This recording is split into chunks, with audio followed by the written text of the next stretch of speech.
There you go. 10 minutes? Perfect. Okay, we can do 10 minutes. Okay, all right, that's good. So the 10 minutes will be that. Start.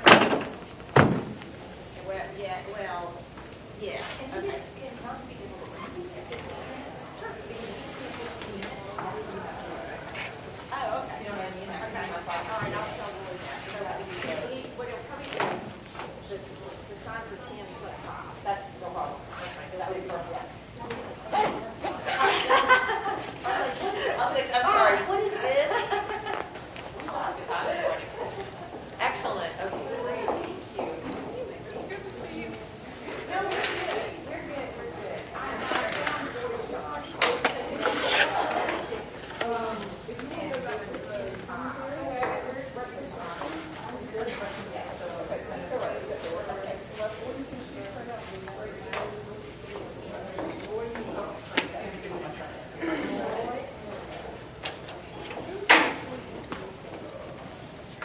This morning, if you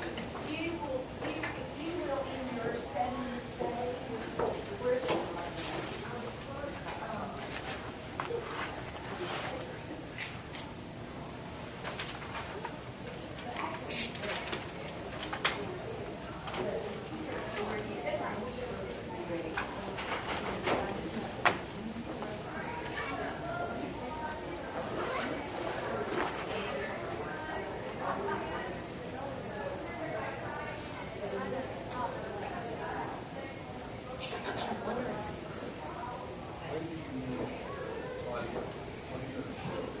we're going to show the video. Here's about 10. There you go. Right there. There is a toothbrush contest.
I'm with you. I live in like, oh my God.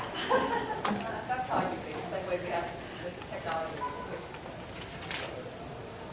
Zero. Yes.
Hey girl, can you talk now?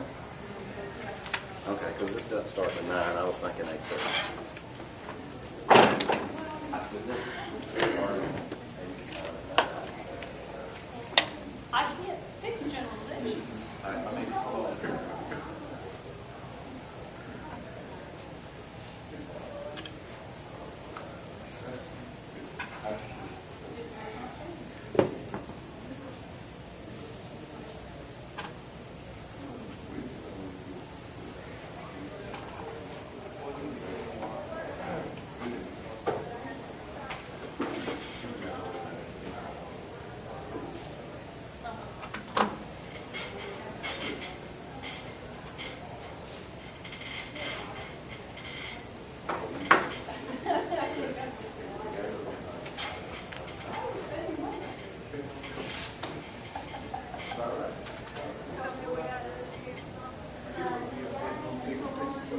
Yeah.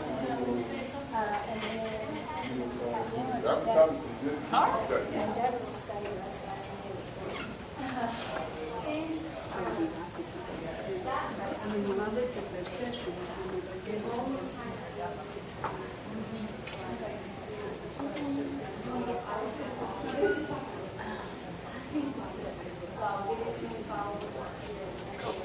I would really bad, but I'll have to sit and go back. You want to sit back? Sweet. At the wall in the back, can't beat that. Two things.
does yours make you feel like that? If I were to do that, then I would want to do that. That's lots of things. I would be your favorite student in your class. You were. I had to go home. I would be kicked out of your class. Me too. Okay, so you put the lips on, but then you have a picture of it. We had a picture of it. Technical college, this one, our pictures now. You should have told me because I look terrible in this shirt in the picture.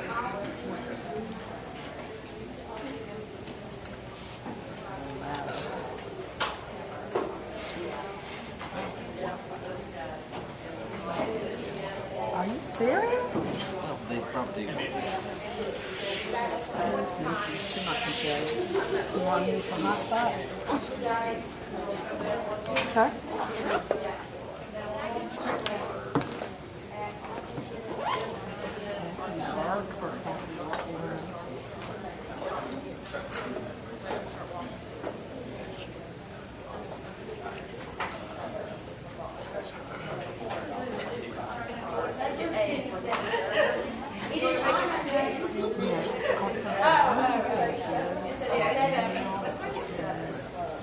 Great discussion last night, blah, blah, blah. Looking forward to continuing our conversation.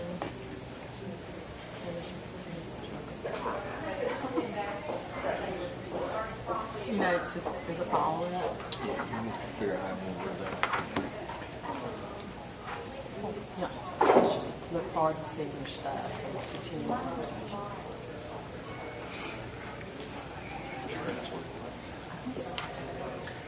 If it's not, it's gonna be that one.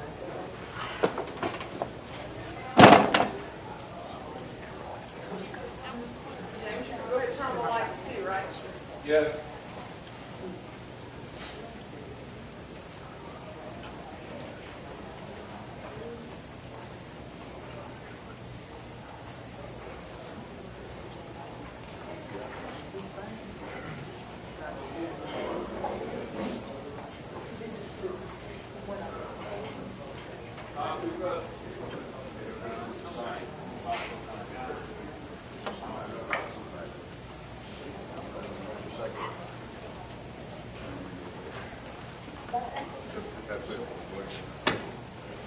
I'm on the next one. Let's do it.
Check.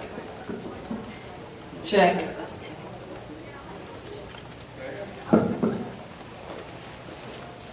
Sure you don't want on the front row?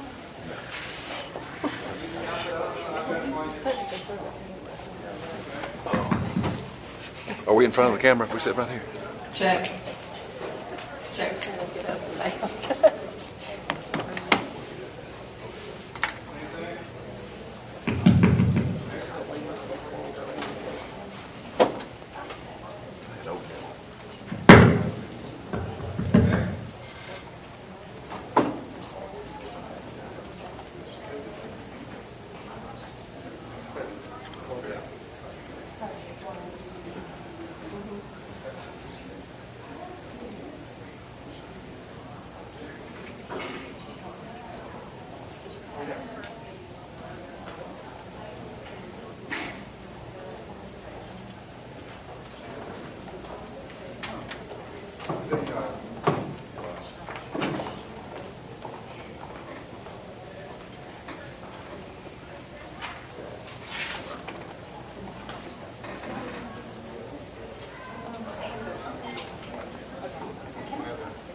you know.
Well, I can see. Well, you lasted there for a long time.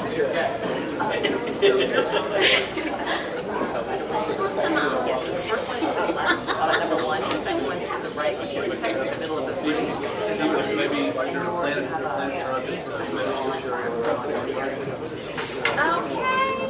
I can name some stuff. Right, yeah, that too. So we just kind of make it work, we're kind of conversing across tables.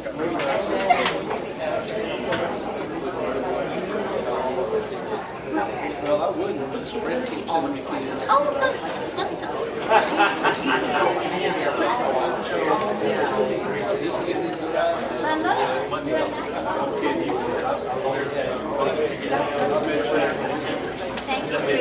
She works really hard to straighten that out.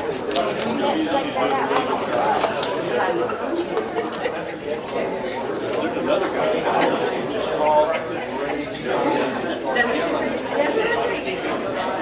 that one glass of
I was all excited until I got my little email saying I had to go do the boarding.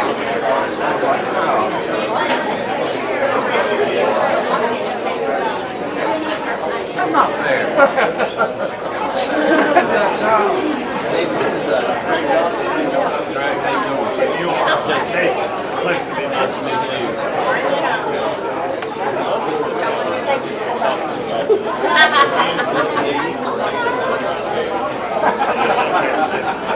Trying desperately to get rid of one. And I'm not going to spare. Nice to meet you.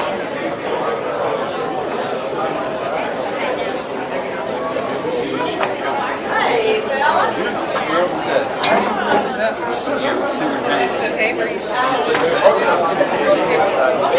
Well, I'm heading down that road. I'm about ready to say something rough. You're like, I don't care.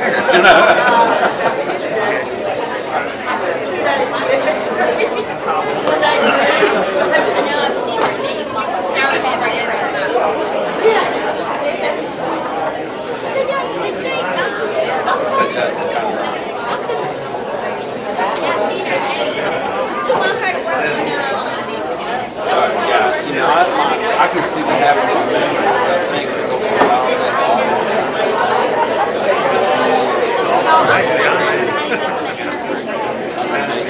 That they did that.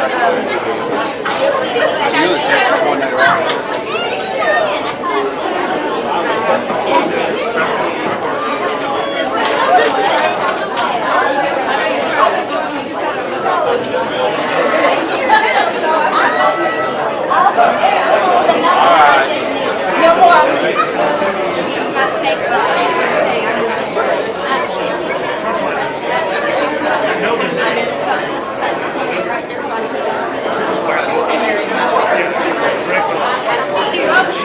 Of course I know.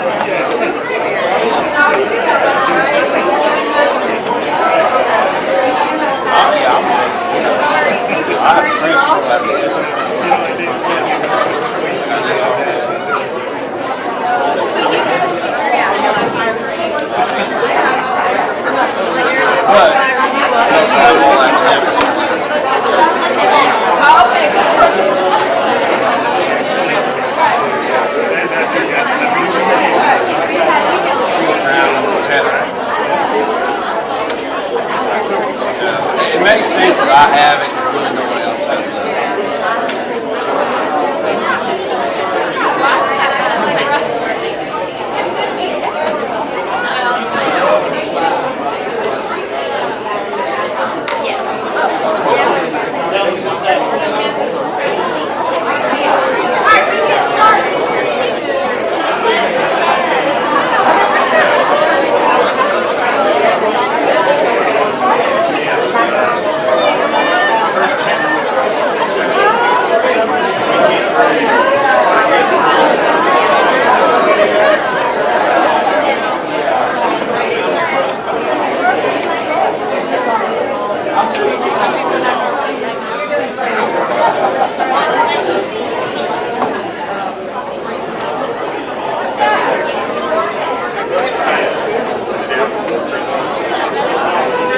Kathy's at the getaway seat back there.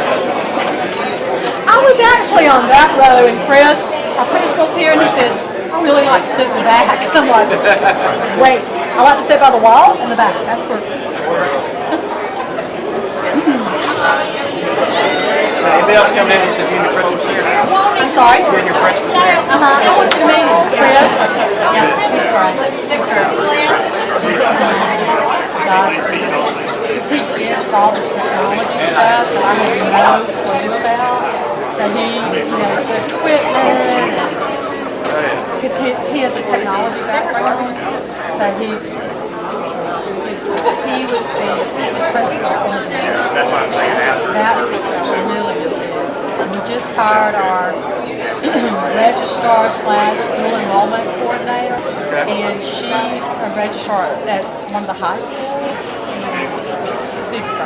They're great for you. She gonna be employed by the technical college or you guys? Really?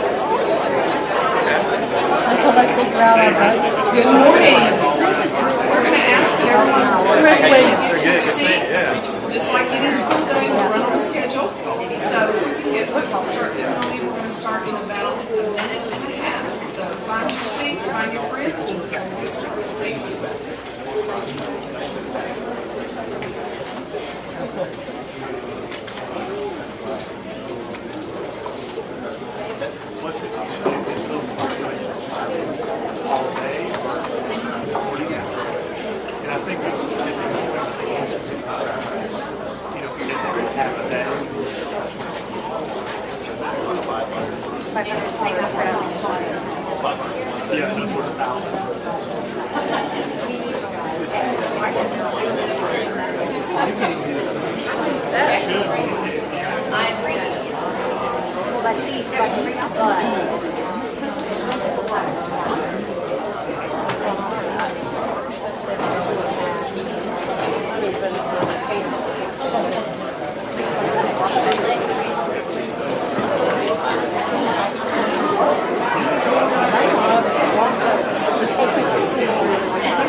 The 7th Annual Business Industry Summit, put on by Lieutenant Governor Casey Cagle.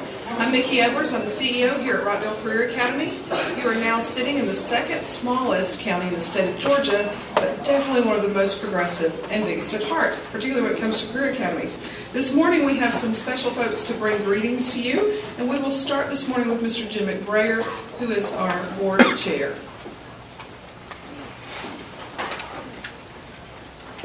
Welcome, welcome, welcome. I'm excited to have y'all here. I'm kind of old school. I taught for 39 and a half years. And obviously, that's a long time.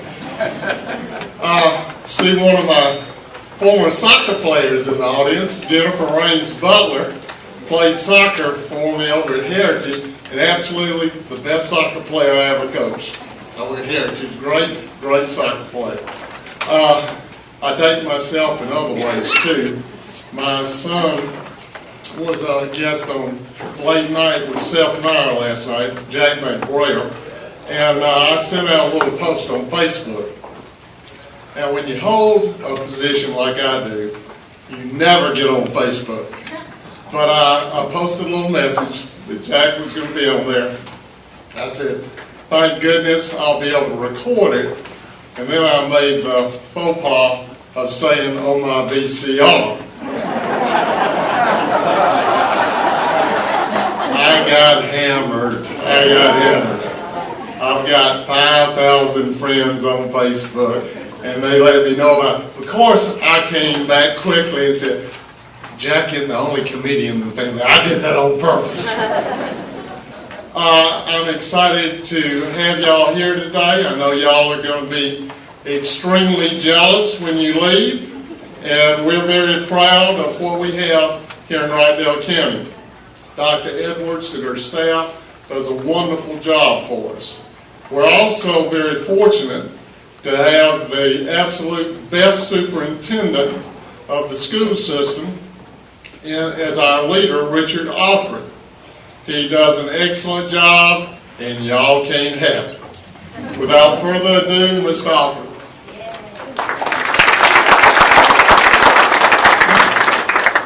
Good morning. It's going to be tough following a chairman that is a comedian as well. Certainly, you see where Jack gets his sense of humor. I want to welcome you to Rockdale County Public Schools and also the award-winning Rockdale Career Academy. I want to give you a little substance today. I had a long conversation last night and a very pleasurable conversation last night with the Lieutenant Governor. And we talked at length over dinner at an event about the business model for education and how we as educators are used to providing a service that is something that is not necessarily customized or individualized for our young people. For 100 years, we've had one model for educational delivery. That has to change. And we realized here in Rockdale County Public Schools it had to change because, as you business leaders know, your clientele and your customers are at your heart. You lose customers, you lose constituents, you lose money. We were facing the same dilemma.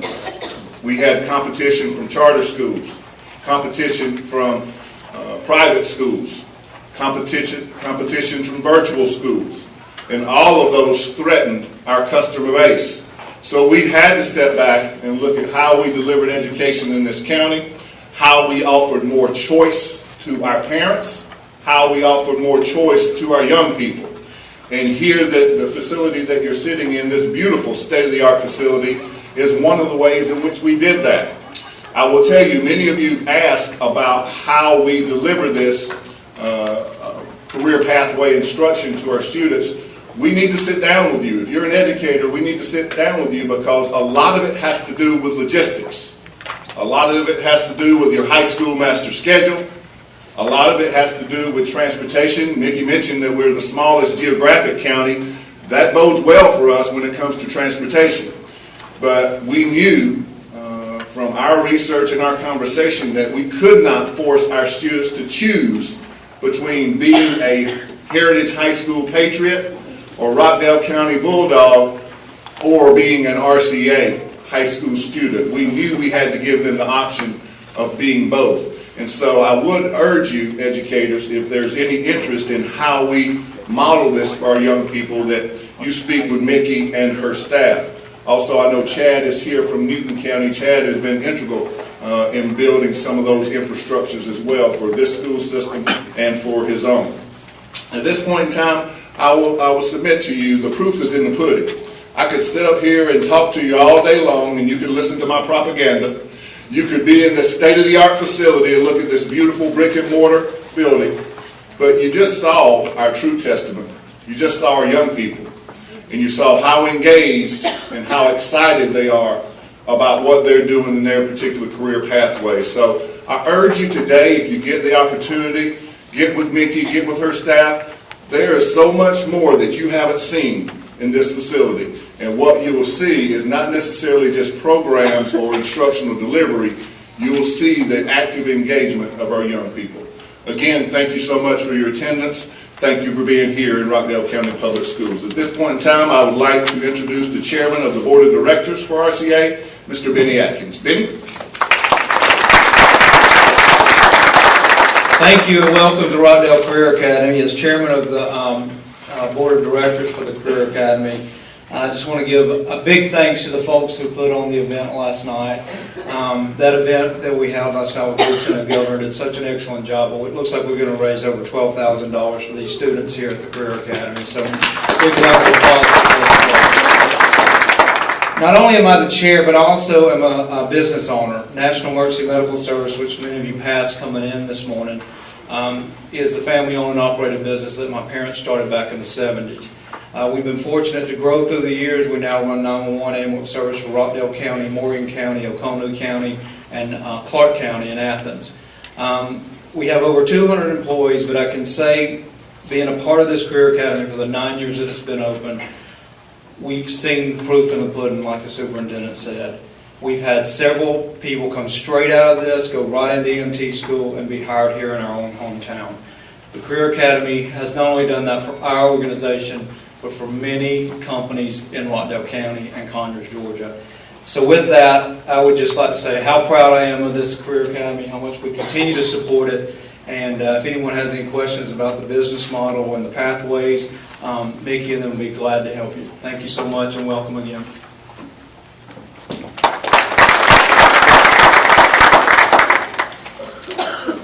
So, let's get down to business. Thank you so much for the greetings. The folks in this community are a tremendous support of us, as I know that the Career Academies throughout the state enjoy. So let's set the stage for the conference today. You notice that the title is that we are preparing for impact for these emerging industries. One of the best parts about the Career Academy model is the ability to be responsive to the community and the industry's needs. And so because of that, and as we talked about planning this, what are some of the major industries that we really need to be getting our students ready for? We all know that the careers that we all thought we would be in change. All these students that we have in our high schools right now are preparing for things that we don't even know what they are yet. And so it's up to us to stay current and to be sure that we're prepared to deliver to our industry partners. So the first emerging industry that we're going to hear from today would be the biosciences. And so without further ado, I'm going to ask Lieutenant Governor Casey Cagle to come forward and join the discussion with our first panel.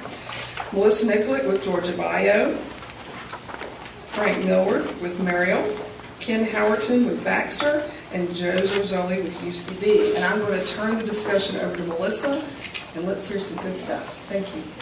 Dr. Edwards. Everybody hear me okay? No, I see no.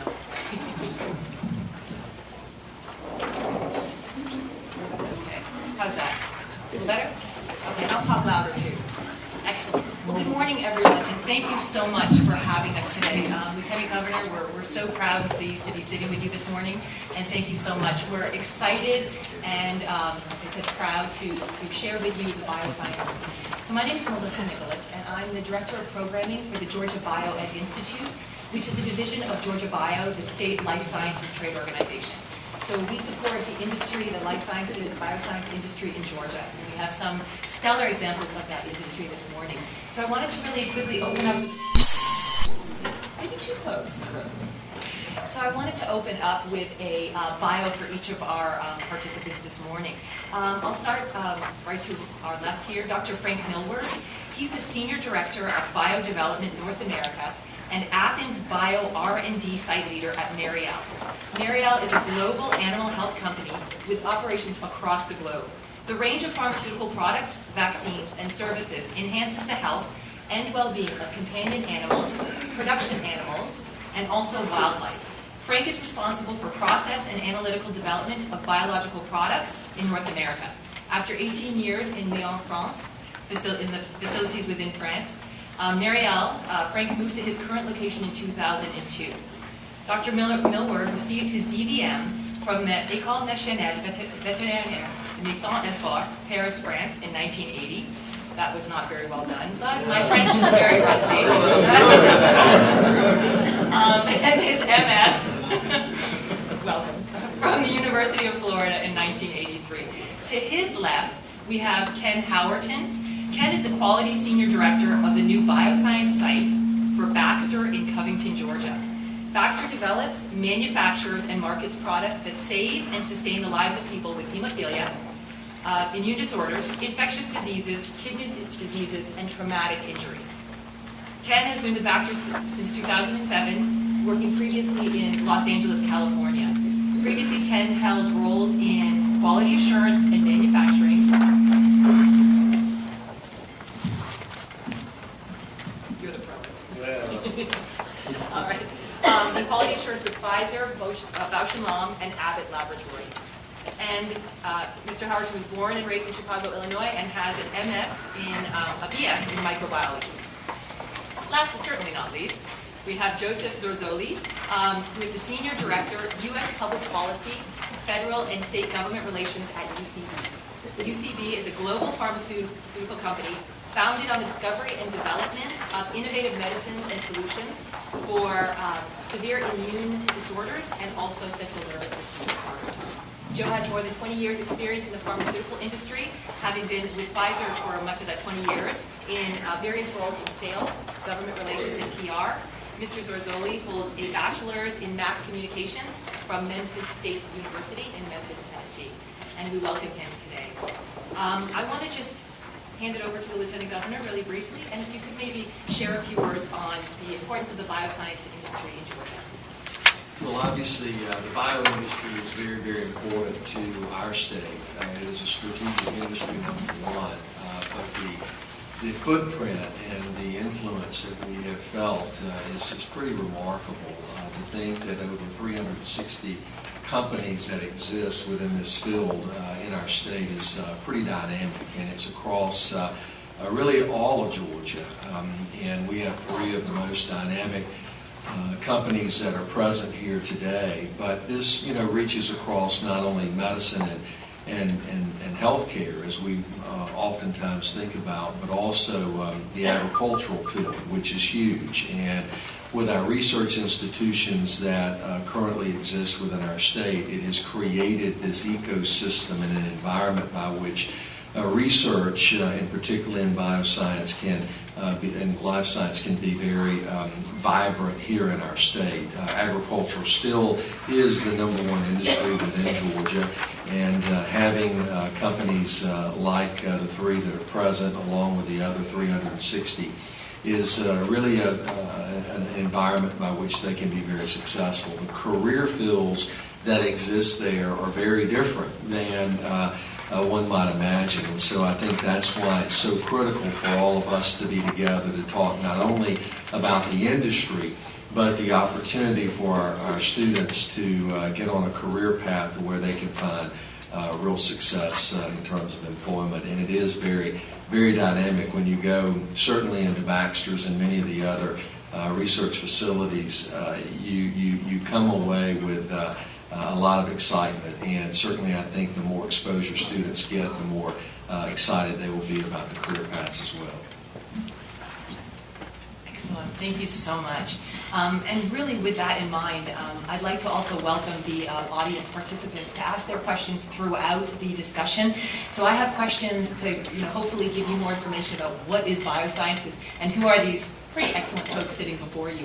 But please, if you have questions, raise your hand. I'll reiterate the question so that we can have a real dialogue between us. We'll also have the Q&A at the end. So let me go ahead and just start with my first question, and I'm going to throw it out to Frank. The first question is, what is the mission and what are the products of your company?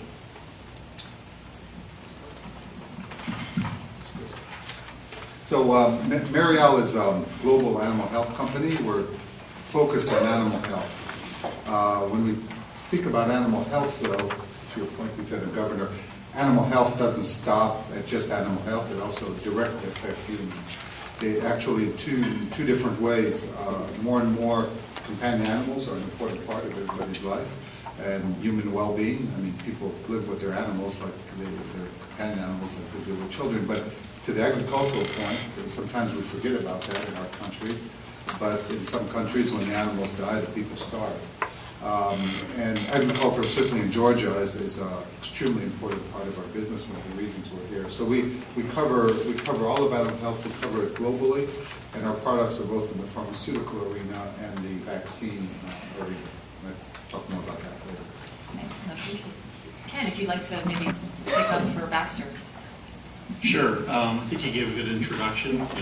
Baxter is a very diverse healthcare company with a range of products.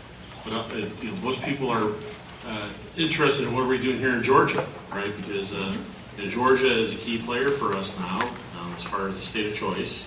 We did a very large international search on where we wanted to grow our business, and Georgia became the state of choice for us. Now, for a number of reasons, but let me just talk a little bit about the products that we'll be manufacturing in Covington. These are what we refer to as plasma-derived therapies, meaning that, let's open up a little bit, there we go. Which means that our raw material is donor plasma that individuals like yourselves and your families donate, and we take this plasma and we purify it to mainly 3 different products, 2 which will be manufactured in Covington. One is an immunotherapy product we refer to as GammaGuard, which is the trade name, which is immunoglobulin, mainly used to treat people with primary immune deficiency. So the most famous, I got to look at the age of the group here to discern whether you know who John Travolta and the Blowing the Plastic Bubble is. This is a better reference when you're over 40 than when you're under 25.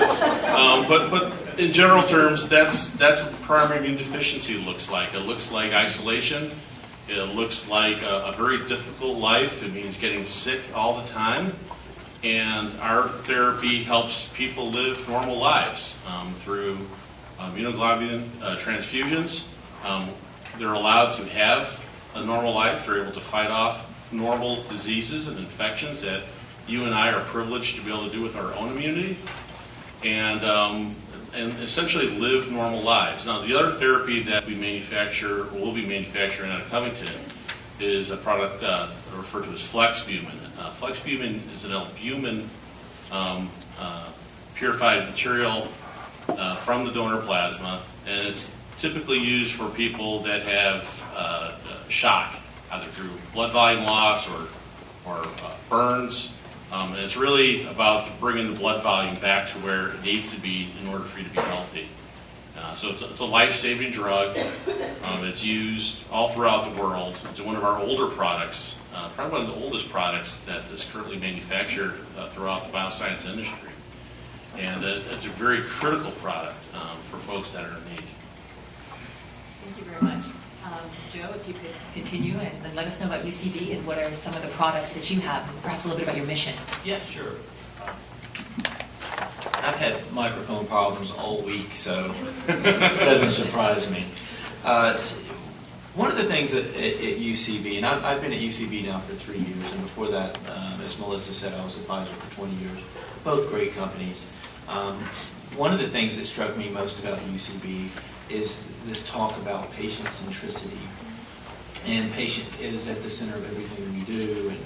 And after being there 3 years, I can tell you that it's more than a tagline. When we sit down at meetings, one of the first questions that we ask is how does this impact the patients that we serve? It's a core value at UCB that as you talk with UCB employees, or you get around UCB events, you'll always see patients are always part of it. It's very important for us to understand the patient journey.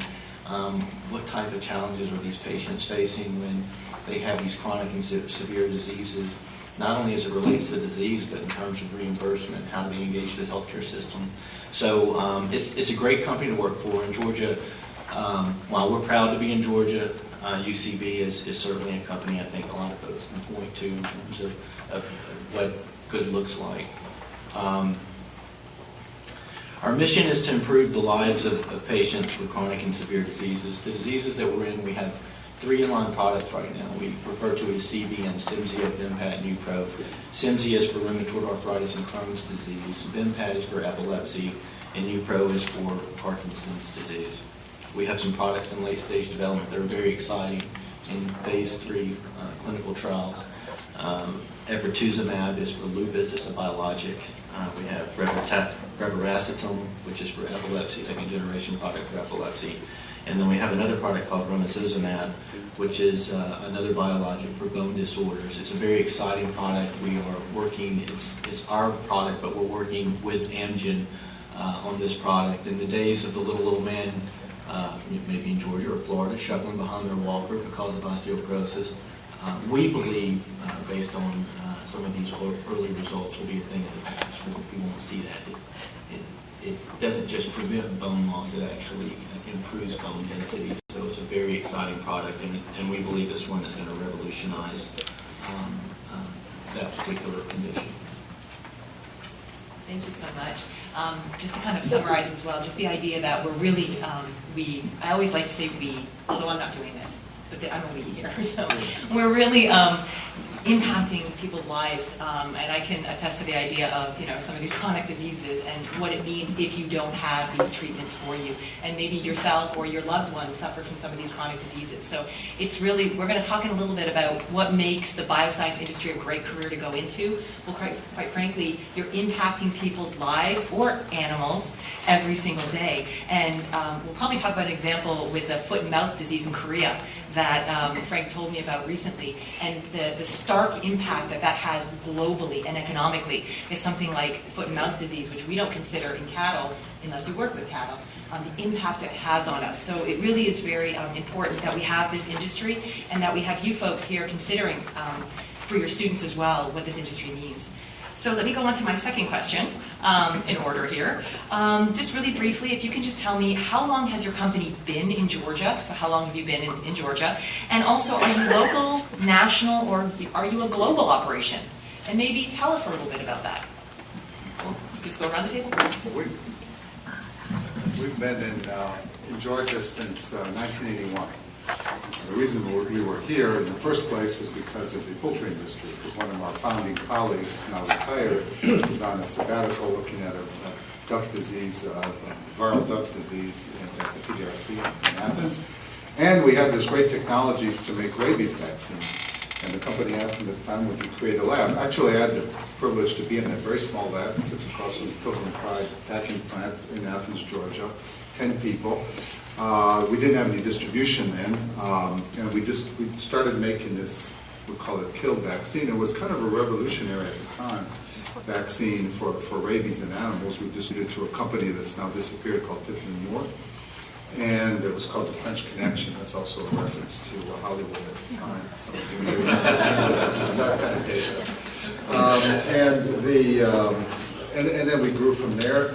Our current site in Athens, we just celebrated our 25th anniversary. We've been there since 1984.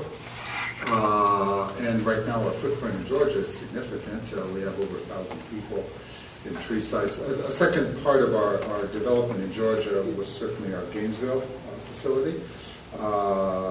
Gainesville was a company called Select that grew directly out of the Georgia poultry industry. Some of you may know that Northeast Georgia is the biggest concentration of broiler chicken in the world. It's kind of hidden behind trees when you drive through the beautiful sceneries of Northeast Georgia, but it's an extremely important agricultural commodity for the state, and you all see the trucks going by on the roads. Those are our customers. It's a very big challenge. And over time, like my colleagues have said, questions have been asked, with the developments of companies, and global companies make decisions. We are truly a global company, but we've always stayed in Georgia and actually continuously developed our footprint here. Our headquarters for all the North American business is based here in Duluth. And so between Athens, Gainesville, and Duluth, that's over 1,000 people. Thank you. All right, Ken, beat that. Well, it is interesting that, I don't know if it was by accident or on purpose, that you really have kind of a broad cross-section of the bioscience business here. So most of my experience in my 26 years have been around manufacturing. Yes. And, and we have here, the R&D side, and we have here a little bit of the commercial side plus the reg affairs side. So it sort of encompasses, I think, the range of roles that you find within the bioscience industry. But I'll speak on the thing that I'm most well-versed on, that's about manufacturing. Please do. And manufacturing, and for a long time, I think, has had sort of a soiled reputation of, that manufacturing means, sitting on a line with a pair of pliers, twisting wires. But, manufacturing is a very proud industry to get into. And, what we're doing here in Covington is essentially it's a manufacturing plant and making life-saving therapies. And not only is this facility in Georgia is the first Baxter manufacturing plant in Georgia. And I'm proud to say, we're continuing to have additional presence in Georgia with opening some of our BioLife donor centers. Our first donor center is just opened in Douglasville, and there's another one that's opening still this year in Warner Robins, as well as other sites for donor centers are being identified and planned and in phases of construction. So I think we're going to have a larger and larger presence in the state of Georgia, particularly around the donor centers. Baxter is a very large corporation. We do have manufacturing operations in 28 separate countries. We have about 61,500 people across the globe, 22,000 people just in the United States. So it's a big presence. It's a big way to grow a career. I hear here already, people have moved across the pond, right, to come to the U.S. But I think part of the bioscience business and what we do is there is some globalization that definitely is in play. And at the end of the day, Mariel is going to benefit from Baxter being here because we're bringing more jobs, more talent with the skill sets that are necessary to run both of our facilities. And right now, it might not feel like a partnership because Baxter's stealing Mariel's people. I actually completely share your opinion because actually over time it's going to be much larger. Right, we're all going to benefit from having a stronger bioscience base here. There's absolutely no doubt. But our products themselves, they're distributed to 100 different countries across the world. It's definitely an international business. We have to be very aware of what the international requirements are and the shifts in those requirements over time. And so it does involve a lot of engagement of not only U.S. authorities but regulatory authorities across the globe because we make good products to help us save and sustain lives. And there's no reason why people should be limited to what they can receive from therapies just because of their geographic location. Thank you so much. And I just wanted to make just one comment on manufacturing. I'm kind of a manufacturing geek who doesn't do anything with manufacturing. So FYI. But I think the idea around that is if you want to get that aspirin bottle, you go to the store, you pick it up. But how do you get millions of those aspirin bottles? You need manufacturing. And a lot of people, like you said, Ken, they have this kind of, maybe not a true image of what manufacturing is, but in Georgia, it's an extremely important sector. And not just Kia, not just cars, but making of these biologics as well. So I just want to, encourage everyone to think what manufacturing is in general, what it means in the biosciences, and also, how it can impact your students who maybe they don't love the bench so much. Maybe that genetics class isn't their favorite class, but they can still get involved in life-saving processes via the manufacturing process. So just something to consider as well. I think Frank's done a much better job marketing R&D because, 8 out of 10 fresh college grads I speak to, you ask them what do they want to do? I want to do research. It's like, yes. Okay, well, just to let you know where the jobs are, right? Oh, I think this is getting personal here. So. If I may, on the topic, even though I come from R&D, completely agree. There's this vision of the bioscience as the research. You read Science and Nature and that's a very small part. The reason we have drugs, we have vaccines, is because not only we've invented them somewhere, but really more importantly because we know how to make them, we know how to make them reliably, we can get them in the millions. We manufacture 15 billion doses of poultry vaccines at our Gainesville facility. You could prevent the disease in the model in animals. That's cool. It makes a nice publication. But the ability to manufacture reliably and release and distribute and get to the customer at a reasonable price, so all our functions are critical. That's really what makes the pharmaceutical industry. The reason all of us can benefit from those drugs is a little bit because of R&D, but also because of manufacturing. And in our company, 3/4 of the jobs are in manufacturing, quality control, et cetera. R&D is a small part. So FYI, where the jobs are. So just in case jobs 3/4 was the term. Exactly. So I'm going to hand it over now to Joe, and if you want to tell us a little bit about how long your company's been here and what it does exactly in Georgia. I know it's a little different, so I'd love to hear about it. Sure. So UCB, our main headquarters is in Brussels. We have about 8,500 employees around the globe. We're in 40 countries. We came to Georgia back in 1994, and UCB, it actually stands for United Chemical Company of Belgium, and that started back in the 1800s. It's kind of like an IBM is today. No one really knows what IBM means. That's kind of like UCB. But we are a specialty pharmaceutical company. We specialize in biologics. We bought a film company actually in Georgia. That's what brought us here. And we went into, we had some film companies in Europe as well. That was the chemicals that are required to develop film. I don't know anything about the film industry. I'm literally talking. You were just trying to improve your image. Yes. This is not my industry. I just know we bought a film company. And because we had a presence here in Georgia, it just so happened they kind of built the plant out. We have right at 50 acres, right off the Cobb Parkway in Smyrna, Georgia. No one knows we're back there. It's a beautiful campus, beautiful building. We have about 400 employees over there, and it's our North American headquarters. And so what we're responsible for is we're responsible for the sales, marketing, P&L, the regulatory piece, the legislative piece, whether it's across the states or within D.C., and that's the piece that I handle. And we work very closely with our R&D folks. We have facilities in North Carolina, RTP, the Research Triangle Park.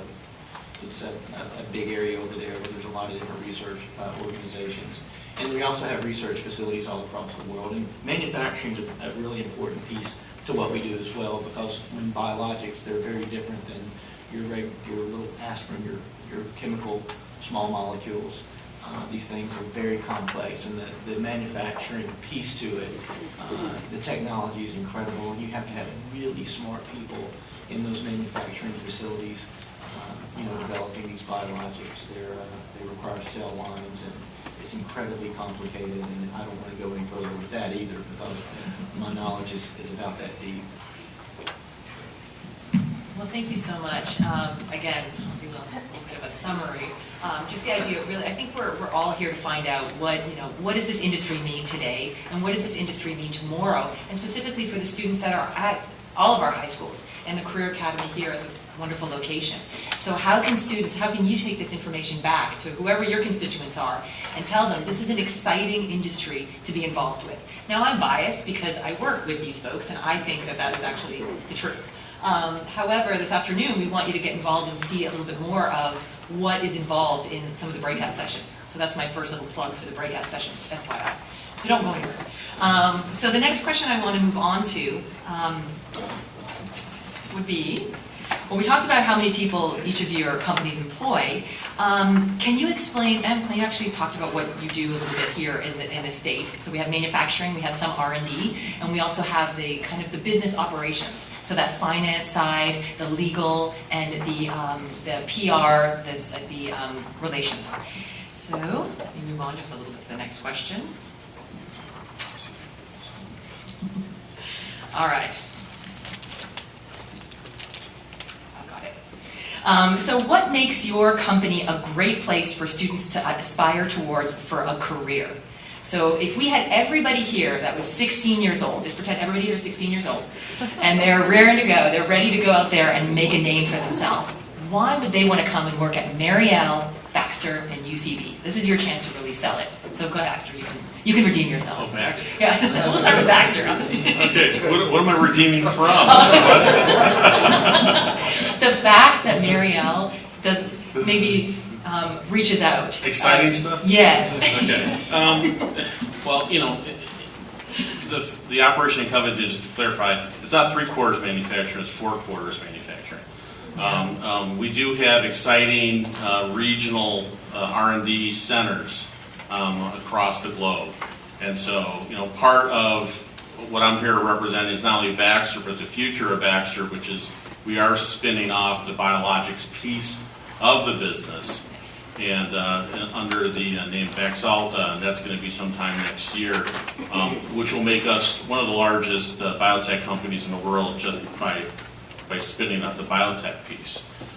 It is a very exciting time for us because we are transforming into this new biotech model. And it is a great place for people to develop a career. Starting with the foundation, under the Baxter legacy, we have a really strong reputation with health providers, with patients, as a trusted and recognized name. So we're leveraging that background and then building upon it. To me, when I look at roles that I want to take over my career, I'm looking at companies that have a true sense of self, kind of what is the core ideals that the company follows. Does the company really have a clear identity as far as which part of the industry you want to pursue? And based on that, what does the model look like from the business perspective? Whether you're doing manufacturing, whether you're acquiring products or research. And these are important factors. And Baxter is sort of large enough where we do all of that, just based on the nature of what we do. And so I tell people that are looking for future careers, it's a very good place to grow a career. And I think these two gentlemen on either side of me would agree that if you have the passion to be involved in the sciences, to be involved in education, or in your own education around engineering, math, sciences, this is a great place to develop yourself as well as develop into your profession. So you can grow along with the growth of Baxter or Baxalta. Absolutely. I'm wondering whether someone will slap me for saying Baxalta out loud, but sorry. Did you like how I just reiterated that to I know everybody? any lawyers in the room. But it is an exciting time, and I do think a year or two from now we're going to see really kind of the full vision, and I think it'll about what the future of the company is going to be playing in this space, this biotech space. Well, we're very excited to see what that's going to be like. And so, exciting developments always excite students, I think. So, are you growing? What direction are you growing? And how cool is your model? So, I think you've got all of those together. All right. So, Frank, you want to take it from here? Well, we interview a lot of folks for a lot of different positions, and I think one of the things that comes from our current employees and when we ask people what interests them when they apply to a job, and it's the ability to make a difference. And I think that builds on what you said. We're in exciting fields. We also have the advantage. Animal health is one advantage over human health. Is that our cycle time to develop new products is shorter, and we're very aware of that. That means that in a career, our folks at every level can associate their work, their individual work, with a product who's out there in our front lobby, and they can go to the vets, on the weekend with their family, and the kids say, "Yeah, I tell this kids, or her kids, I participated in that." So that ability to make a difference. I think we're fortunate in our industries. We're touching very fundamental aspects of life. Animal health and its impact on human. You were mentioning foot-and-mouth disease. The global outreach, I think that's an interest. That's also an interesting project, looking at 3 international companies here. The diversity of nationalities we have in our group and the impacts of our products. We export to a whole bunch of countries, and we can talk about, indeed, the impact of foot-and-mouth disease in Korea and how it impacts not just the agricultural industry, but literally it impacts the whole economy of that country. In this country, hadn't had an outbreak of foot-and-mouth disease in about 80 years for reasons that we don't completely understand. We're very fortunate, but Homeland Security and others are extraordinarily concerned about that, because should an outbreak of foot-and-mouth disease occur, the amount of economic impact would dwarf all the past economic crises we're talking about. Because it's not just your animals and your agriculture that will come to an immediate standstill. It's transportation. It's travel. I mean, we get just a microscopic flavor to see what happens with Ebola. You just have a couple of diseases, and look what happens in the media and the concern of the country up to the highest level of the government. you could just imagine foot-and-mouth disease. And these are reality, and people are part of these discussions. So I think that attracts people. And one thing I think it's important to say, we may get back to it, and I'm sure my colleagues will agree. We're talking about biology. A lot of you are science teachers, I think.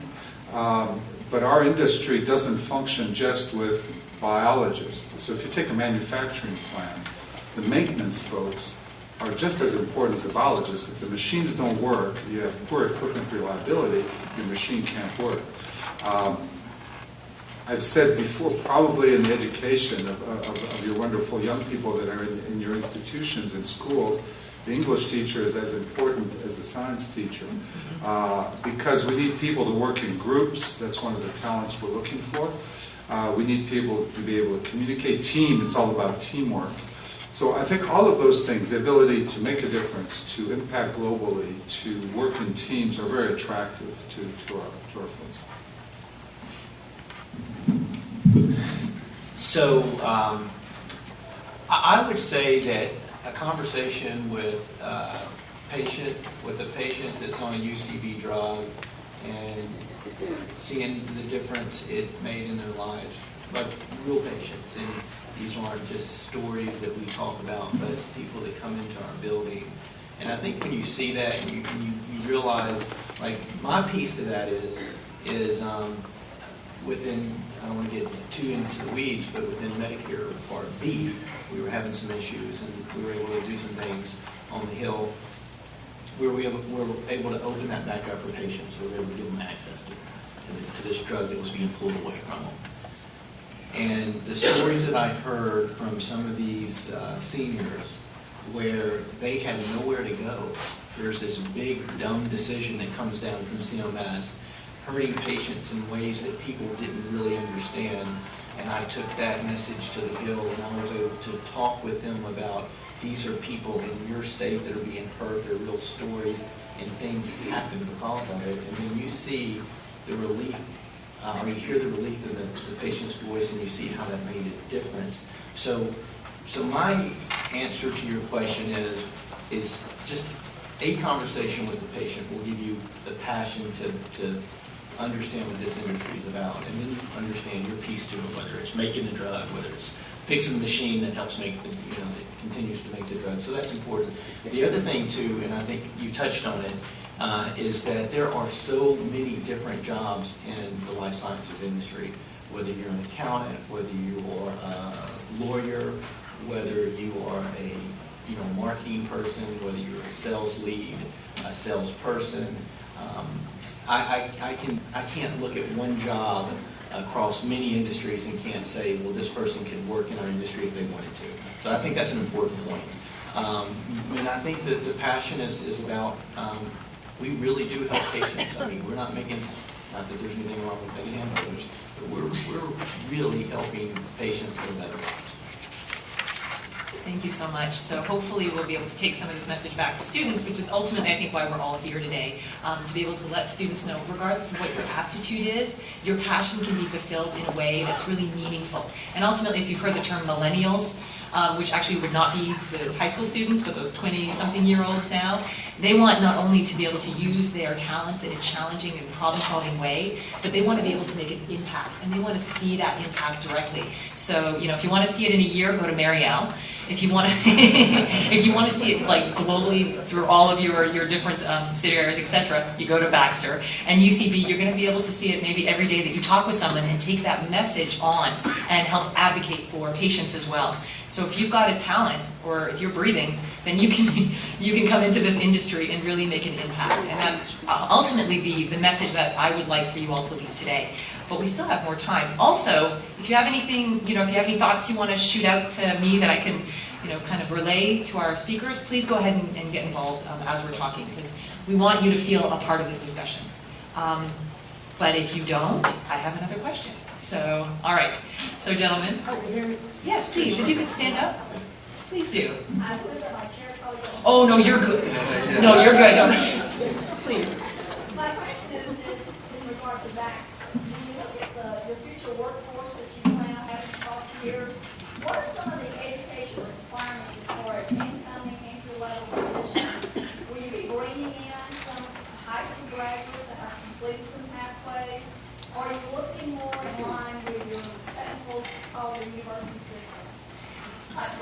So actually, I'm sorry, can I just reiterate that question? Sure. So that our folks who are watching in TV land can benefit from it? Excellent question. So the question that was just asked was regarding entry-level positions and whether you'll be hiring at that entry level and specifically some CTAE pathway completion at the high school level, or whether you're really looking at the entry level at the technical college entry. Is that good? Okay, excellent. If you could answer that. Well, the very general answer is, of course, we're hiring depending on the need. So right now, people will ask, who are you hiring today? Well, understand that we're very, very much entrenched in the design and construction. We call set to work, which is making sure the equipment works, qualification, validation. These are all very specific skill sets that require typically a 4-year degree, typically in an engineering field, plus 10 to 15 years experience is the profile of the employee today. Okay. What we're doing, though, starting today or moving forward, is we are looking for a variety of roles. And so I'm going to emphasize what Frank said about the maintenance staff. One of the best ways I think to get in, if you're a non-degreed individual, is to have a mechanics background, a calibration background. We've reached out to several of these placement firms that work with the U.S. military because they have the skill sets that we need, because they have that discipline, that kind of understanding of how equipment works, how equipment's maintained and calibrated. And we're hiring quite a few non-degreed individuals with a military background. Looking forward, we're certainly establishing really strong relationships with the technical colleges of Georgia. We've had multiple meetings with, I think, just about every technical college in the area. I myself, I'm going to Athens Tech in December to look at the curriculum, to help support the development of the curriculum at Athens Tech. And we are looking for people with the 2-year degrees within the manufacturing role, within the maintenance role. And I'll be honest, within the quality role, mainly the laboratory role, we're looking for people with chemistry degrees, microbiology degrees. And one last shout out for the technical colleges. Quick Start, and I think many of you know the Quick Start program here through the technical colleges, has been a tremendous partner to Baxter in helping to establish real hands-on training in advance of bringing people into our production space. And this is a really unique opportunity for us because there isn't the strong base of pharmaceutical manufacturing yet in Georgia. So what this is going to allow us to do is to really take people, teach them the hows and the whats and the whys all together. And that way we can take people right out of school, right through a 2-year program, right through a 4-year program, and give them some hands-on knowledge and understanding of the processes before we put them into our production space. And I just wanted to mention also that with Baxter being here and with Quick Start being able to ramp up their folks via training, that's going to be a fertile ground for other companies to perhaps look at Georgia as a possible place to come in and make their home, because they already have a pool of workforce. Just like earlier Frank and Ken were discussing, by having that workforce pool, you can then grow other companies around it, and it becomes more viable for more companies. And hopefully, I'm going to give a little plug to startups out there. We definitely want to support our startups coming out of our universities and coming out of companies as well, so that we can grow the industry. Because ultimately, that's what Georgia Bio does as an organization: supports industry, so that they'll stay, grow, and prosper here. That sounds like Star Trek, doesn't it? Anyway, my last shout out to Quick Start is, Please do. Quick Start through the technical colleges is building a bioscience training center in Covington. And really, that is not only just for Baxter. This is intended to attract and grow new business in Georgia. And I think this is again another example how the state of Georgia is committed to growing the biotech sector within the state of Georgia. So again, any other questions, please feel free to just kind of put your... Oh, we have another one. Exciting. Oh, people are getting... Now, thank you for starting us off. Wonderful. All right, please do ask your question. Say you had a high school student that while they were in high school actually completed a college level certification. Their career academy was a technical college, and they paid to work offer an education incentive to go ahead and pay for their bachelor's degree and possibly graduate master's degree? So I'm going to reiterate that question for, again, our TV land folks. If a student has completed a certification through their pathway upon graduating high school, will these companies then do some sort of education reimbursement through perhaps technical college, bachelor's, and even master's? Do these programs exist in your companies? And maybe we'll start with Mary Ellen, if there's something in place. Yeah, the answer, absolutely. Every year we're graduating folks to the bachelor level or to the master's level. So yes, on both. We have, in fact, in our own team, even a very small team, we have several people who've gone through masters. So while we'll encourage people to follow a curriculum that will help them develop where they are, people can also choose other areas. Like we have people in R&D who will apply for educational support for an MBA. So once they get the degree, I won't be able to keep them, but they'll go to somewhere else, or they'll go to another company, which is fine too. But they'll have that support to take their career to another place.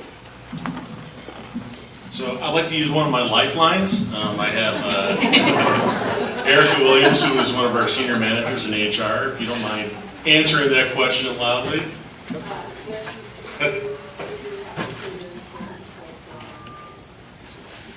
So Erica Williams, who is with HR, is here today, and she just said for Baxter that yes, they do offer continuing education opportunities for their employees. And we can talk to Erica more later on this afternoon, 3 o'clock. Everyone's coming to our breakout session, FYI. All right, yes, so Joe. It seems to be, I don't know if it's been, I've only been with 2 companies in my life, but both companies offer continuing education. Good question. Thank you very much. Excellent. Any other questions from the audience now that we've gotten the ball rolling before we get to the technical or official Q&A? All right. Well, I have another question. Let me just. Oh, please do. Just one comment to further expand on what we're saying. We're speaking about maintenance, but so the point of the bioindustry developing, when Baxter's building a brand new plant, when Johnson & Johnson just down the street of us in Ethicon is building. That's another example. Building a pharmaceutical facility and qualifying a pharmaceutical facility is a whole set of different skills from all across that industry that are different from building certainly residential or building even some traditional commercial. We have specifications, requirements, and we know that's why long-term we're all looking forward to having a growing bioindustry in Georgia. Sometimes it's not easy. If you're in Research Triangle Park that has that critical mass, you're going to find all the designers and contractors there. In our state, it's still a bit of a challenge. There's not that many people. So those are whole other areas of engagements of your students that ultimately will work for the bioindustry. I'll just quickly talk to, I'm not sure if how many people have driven past the Baxter site. You can see it's a massive endeavor.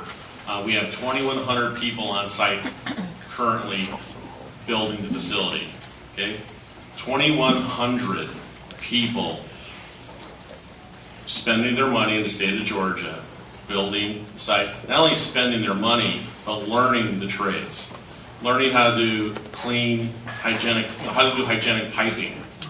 Something that's not necessarily a skill set you're going to find unless somebody has done this work before.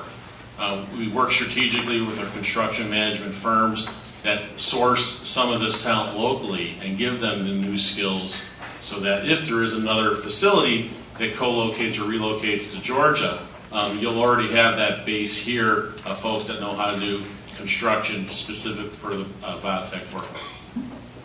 Absolutely. All excellent points, because you can't just slap some walls together and call it in Baxter. So you really have to put a lot of validation into that. So again, you get that product that's going to meet certain standards that will keep you healthy. And so those are important considerations. Sir? What do you expect out of college and career academies and this secondary education experience? What do you want to see us providing students so that they are prepared when they come to you all? So if I may just reiterate again, thank you, sir. Excellent question. So what is it that these excellent companies would like to see from college and career graduates to be prepared for the workforce today, and if I may add, sir, tomorrow? So, would you like to start? Sure. Frank? Two things, I think. Short term, when we're hiring somebody for a job, we need extremely well-trained individuals, whatever that level is, be it in a high school degree, an associate, a master's, a PhD for that matter. Immediately, we want people who are operational in all the fields we've discussed, so that initial skill is very important. Having said that, the way things are going, especially true in the bioindustry, is very rapidly we get old. And the skills that we come out of college, whatever a training program, whatever level it is, 2 years later, there's the next generation coming aboard. And we're in areas where it evolves very rapidly. So I think there's two other characteristics that need to come out of any training program. It's teaching our students the ability to work in teams, to work together, to work in open and flexible and dynamic workspace. So be prepared for change. And something that's a bit of a cliche and it's been used in very different terms, but learning to learn. In other words, their education continues, I should say, in the workplace. They may be changing jobs 10 times in their career. So that curiosity, that interest, that enthusiasm, that ability, the talents you teachers are giving them to look at the world and challenge themselves and learn to continue learning. Over the long term in a career, that's even much more important than the initial skill set. They'll come in with a skill set, but they've got to be able to develop along those lines. Just kind of tag into that to dig a little bit deeper into the question. And one of the things that Ken talked about is obviously Quick Start. And Quick Start has been a huge success for our state. It ranks #1 in the country in terms of workforce development. It's a tremendous asset. And the reason it is an asset is it shows value to the company. It comes in and really teaches that individual employee specifically to the skill sets that you need at the moment in time. And what these individuals with college and career academies really is somewhat of an extension or hybrid approach to doing that. It's the idea where industry, an emerging industry, where we are trying to create the critical mass. Every company is dependent upon workforce, okay? And so the more investment that the industry makes early on, particularly at the high school level, where kids then can begin to see a passion and desire in a career field that they can see a future in. And we talked about not just simply about the amount of money that they make, but the fact that they're making a difference and all of those things. So I think specifically back to the question is many of our college and career academies are having students leave with industry certified certificates that are specifically designed to your industry, that you are able to be a part of crafting. That's #1. #2 is that out of many of our college and career academies with the partnership with the technical colleges and the university system, that they're able to leave there with an associate's degree specifically in a chosen field where the demand exists. And the partnerships that you can then bring from an apprenticeship standpoint, employment, other things where it can continue to create vertical growth for them from an educational standpoint, but also in terms of a career ladder. All of those things are critical. It only works, however, when you have industry and education coming together in a partnership, right? That's what college and career academies represent. And I think from certainly, because obviously, Mariel, I'm far more familiar with because I actually live in Gainesville, the poultry capital of the world. And I've also been to France, to their facility there as well. But when it was Select, I was in the facility back in previous days quite a bit. But the truth is that, as we already articulated, there are really maybe a third or a fourth of those individuals that you're going to employ in your facilities are going to need to be scientists and engineers, right? The bulk of those individuals that you need are going to be skilled positions. And the question becomes, how can the college and career academies, in partnership with you, prepare that kind of curriculum for it to be a seamless approach? That makes sense. Thank you very much. That sounds perfect. And I guess just kind of coming off of that, moving forward, because all of these panels and discussions and conferences are wonderful. But I think what makes them really impactful is what do we do when we're done talking today? And so maybe we can shift the conversation a little bit towards, thinking about tomorrow and how can we then develop some of these partnerships. Like I know Baxter is brand new, so they've got to consider their building right now and the 2,100 people that are currently on site making that happen. But maybe if I can kind of ask you, all of you, panelists, what are some of the things that you think are, really feasible ways to get involved with the Career and College Academy? So I'll just throw out a plug, which I'll talk about later in the breakout session. So who's going to the breakout session? Everybody put your hands up. I'm a teacher, by the way, as well. I'm a professor. So everybody put your hands up. Let's go. I'm going to make you do it. All right. So you've all now promised me, so you have to go to a breakout session. But the idea is that, being ready for the careers that are coming up and getting students ready, not just from a skill set, but also from those soft skill areas. At Georgia Biomed Institute, what we do, we have some programs, the Visiting Scientist program. So we work with our companies and we bring out folks from companies to classrooms so that we can engage students and teachers. And teachers, we do professional development. We have our industry representatives that come out because teachers are not in industry. They are busy doing what? Teaching, right? And we want to support that teaching that goes on by bringing industry to them wherever possible. So those are two things that we do. Do you have any internship programs that you look at from the high school perspective, or job shadowing, or anything like that that you've done in the past? You may or may not, so I'm not sure. Joe, you want to start off?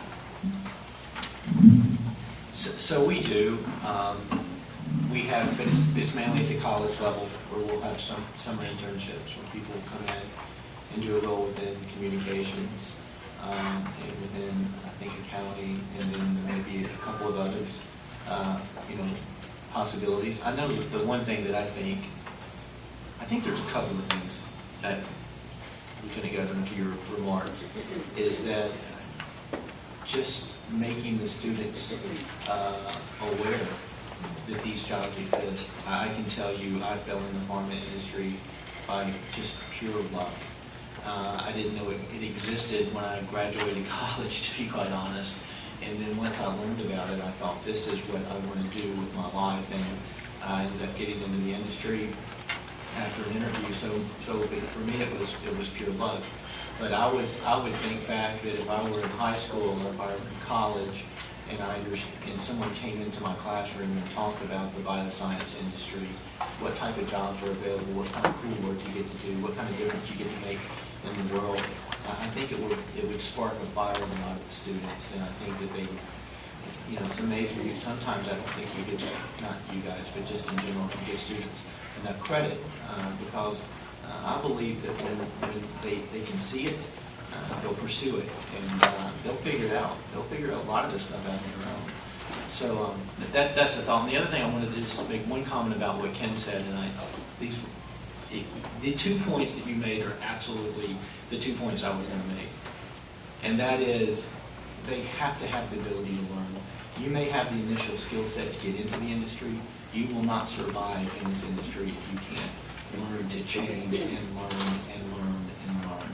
I don't know, I'm not a professor, I'm not a teacher, I don't know how you do that for students, to create that curriculum, but I know it's important, and I know when I see it, and I know that when I do see it, they're going to be very successful in the industry. The second piece to it is, it goes back to teamwork. You have to get along. You have to play well in the sandbox. I'm not talking about being weak and letting people step on you. That's not, in fact, you don't want that. My team, we always say that we're kind, but we're not nice. there's an important distinction there. And so I think people being able to come into the workplace with a balanced ego and the ability to learn, those two things will take them very far. Not only in our industry, I think just, lifestyle. And those are all excellent points. I did want to mention that I was watching something recently, a presentation, and the person made the point that engagement or student interest every year through school declines. So you've got about roughly 80% interest in elementary school, then it goes down to 60% engagement of students in school at middle school. And by the time you get to high school, you've lost a lot of that, and by 10th grade it plateaus apparently because students start dropping out. So this is, and as educators, we all know that this is a huge issue. How do you engage students? And I'll just kind of give one thought, and then of course you're all coming to the breakout sessions, so we're going to talk more. Sorry, I know I'm beating a dead horse here for sure. However, the idea is really what is relevance, and I look over at our industry folks. That's the point. That's why you learn all of these great, fun, interesting things. That's why you build cool bridges and understand the engineering behind it, so that you can go out and do something with that. And all of these folks are taking the cool stuff you teach and they're applying it. And students are hungry for that. They want to know, why do I have to learn this? Well, because that bridge will fall down if you don't. And you don't want to be driving on the bridge when that happens. So just something to consider that hopefully we'll have more of a dialogue later on about. But we do have still a little bit more time. This has been a wonderful, wonderful panel, and I just really appreciate everyone's great and thoughtful answers. We do technically still have a couple more minutes, so I'd love to throw it out to question and answers. And I think I have one to the left. This gentleman, Brian, I know you. So if you'd like to stand, please, and then I'll just go through whoever put up their hands. Go ahead. Good morning. Thank you for being here. My name is Brian Zikanchina, and I'm with a startup out of Georgia Tech's incubator called Work Ready Grad. I'm just curious, thinking in advance with your hiring needs in the next 12 to 18 months, roughly how confident are you that you'll be able to fill those positions with talent here in Georgia, versus you think you'll need to go elsewhere? And if you do think you'll need to go elsewhere, what are those specific certifications or skill sets that you may have to go elsewhere for? So I'm just going to do like a roll here and repeat the question, and that'll give you time to think about it also. You see, duality here. So from Work Ready Grad, the question was, in the next 12 to 18 months, forecasting ahead, what do you think, will you be able to fill the needs that you have generally? Because of course, they may not know specifically. And will you be able to, do you believe you'll be able to fulfill those positions by workforce in Georgia? If not, do you think you have to go out of state? And either way, what certifications are going to be required to make that need? Okay. Ken, let's start with you. Okay, sure. Yeah. No, this is something we spend a lot of time talking about. Yeah. And ever since we identified that we're going to be opening a facility in east of Atlanta, where there wasn't a pharmaceutical base, or a large pharmaceutical base, I should say. We asked ourselves, how are we going to get X number of people walking in a straight line when we need to start running lots? And the equation for me has been a bit of buy and a bit of build. So right now we've been mostly buying people. Okay, when I say buying people, I mean finding people with the appropriate education and experience where they could be, where they could create value immediately. Okay.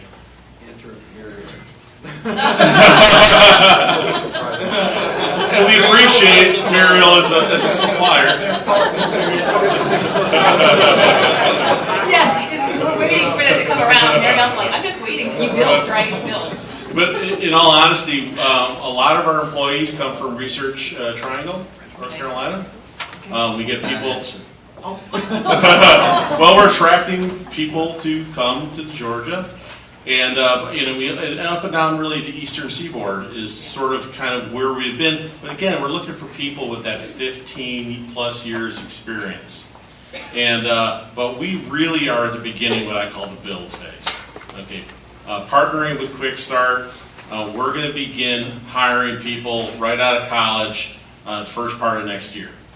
And both 2-year and 4-year programs is really our target. We need to start staffing up the facility very quickly. And we're definitely looking at some of the methodology that IKEA helped we're quick start work with Kia on how to identify the best candidates out of a large pool. And we're going to begin looking for people that have the right education background, try to screen them for their aptitude and potential, and then take that and invest in them, give them the skills that they need to be successful, and then bring them into the Baxter family.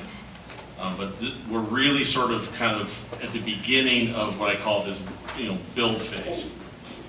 And keep in mind, Baxter is brand new, so they are so it's actually I'm very proud of all of our panelists because they really do represent kind of that legacy and growth in terms of what the bioscience industry looks like.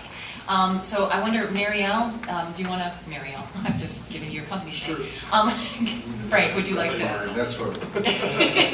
You've just merged into one now. So just for the record, we're not in this big fight with Baxter. Yeah. When Caterpillar opens up another 1,200 jobs in Athens, that also is a great opportunity for some of our people to join. But it's all the short term. We all deal with those short terms, and we don't own our workforce. In fact, we train them. One of the things they can do is go somewhere else and develop their workforce. Many of us have done that. So, but coming back to your question, if I look at the next 18, I don't know that I can answer extremely precisely and how many we'll get from in-state or out-of-state. What I've seen, in the one example I'll use now, I know it's not Career Academy, it's a higher level, but the Master in Biotechnology program at PGA is kind of a small gem. It didn't exist before. We've been part of developing the curriculum with these folks. We've worked with them. We have interns coming from them, and the last wave of hires we've had in our labs. A lot of those folks have come not just from Georgia, but just down the street. We hired 3 or 4 people from there. So I'm seeing an increase in the number of people we find. Probably right now, perhaps the most challenging for us to fill are those general the manufacturing jobs or the maintenance jobs because of this. Good news, this increase in the industry base, be it Baxter, Caterpillar, or others. So maybe we're a little short right now for the qualified people, and sometimes we have to reach outside. I'd say it's about 50-50, and we aim to increase the Georgia proportion of that. Joe, do you want to comment really briefly? I know there was a woman over here that had another question. Yeah, so the time that I spend with HR talking about these issues, I do hear, and I can't give you specific numbers on this, but I do hear that bringing folks in within Georgia on some of these positions as it relates to our clinical research programs, some of our global programs, it seems to be a little difficult. And that's one of the reasons we're so involved with Georgia Bio right now to help this cluster to bring in talent, not only to help our colleagues here, but to help UCB as well. So to answer your question, I can't give you specific, but I know that we're working on it. And we're trying. Our goal, UCB, we have a very tangible goal. We want to make sure the folks that we're hiring are the folks that are being, that aren't from the state of Georgia. It's important to us. Not only is it important to us, it's the economy of the state and being a good corporate citizen, but it costs a lot of money to move people from all over the world to UCB. And there's a big investment there. And so just from an economic perspective internally, it makes a lot of sense to hire within the state if you can. Absolutely, thank you. And I believe there was a hand down here. And can I just get the gentleman back there? Actually, I'm sorry. I hate to just, then we'll spread the love a little bit. So, sir, at the back, if you could just tell me your question, I'll reiterate it. Thank you so much for your patience. Can you speak to what's being done to market the careers in your industry to high school students and college and career academy students? So the question is, what's being done within your companies to market the careers that are available today and tomorrow to the high school students within the career academies and other high school institutions? Anyone can go ahead and jump in. Well, there's no perfect solution to that. We first of all, we love to respond to invitations like today. A lot of my colleagues do that so that we can get in front of you. You're so important to the teachers, but to get in front of the students and tell our stories. And we can bring our story to any level that's required, and I think create an exciting story for them. That's an aspect of marketing. Another example of interface we have with high school students is the science fairs. Folks in our labs have been part of the jury panels for the state science fair for a long time. We provide prizes for that. That's really some of the most exciting times in our years when you get out there and you're in UGA Gymnasium there, and you have all these, and these are the kind of finalists, but these kids out there that are really defending their research projects, and they're so creative. So that's also a place where we interface, and we're certainly more than happy to respond as much as time permits to any invitation to go to a career fair or talk to folks and meet the students face to face. That's probably the best way to end. Yeah, and as was previously said, Baxter is brand new out of the box, and we're still trying to learn how to be a good citizen of the state of Georgia, to be quite honest. At least I'll speak for myself when I say that. And, in all honesty, the requests for Baxter to participate in things has been almost a little overwhelming at times. We're trying to learn how to best engage, and certainly through the technical colleges was our first start. I've gone to UGA for the Masters of Bioscience program to see a little bit of that. Participate on Athens Tech with the advisory committee. I think there's ways we're looking to get engaged at that level, plus through some volunteerism.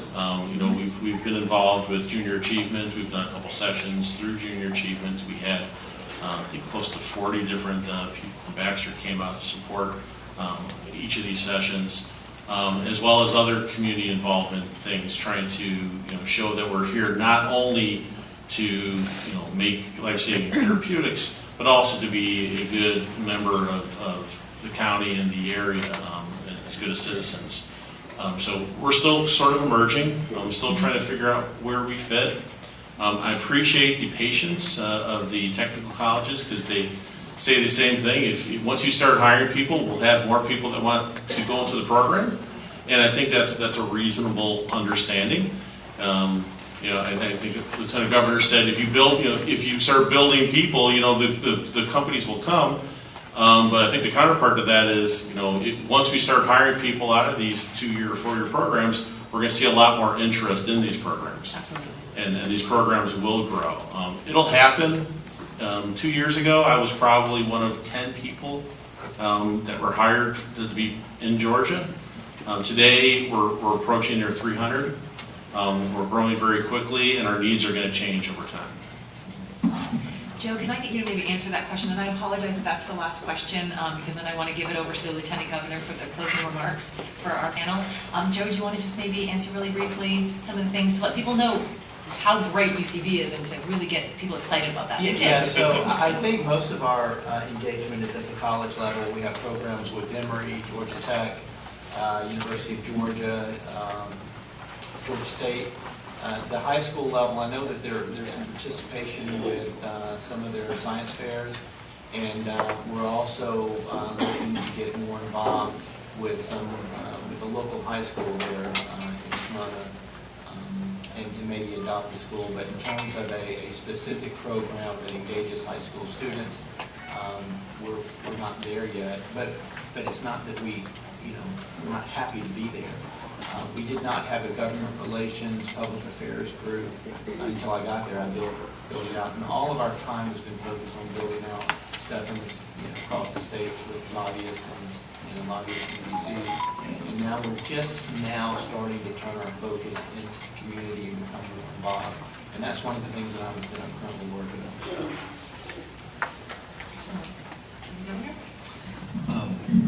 Well, let me just kind of conclude by saying, one, you guys did a great job, and this is a very, very exciting industry, and one that I think will continue to grow. And as Lieutenant Governor, we want to continue to be a great partner for the industry and ensure that your needs are met going forward. As we talk specifically, however, about college and career academies, I think traditionally our mindset is around the high school student. And in that high school student, then they get to choose to go on to post-secondary.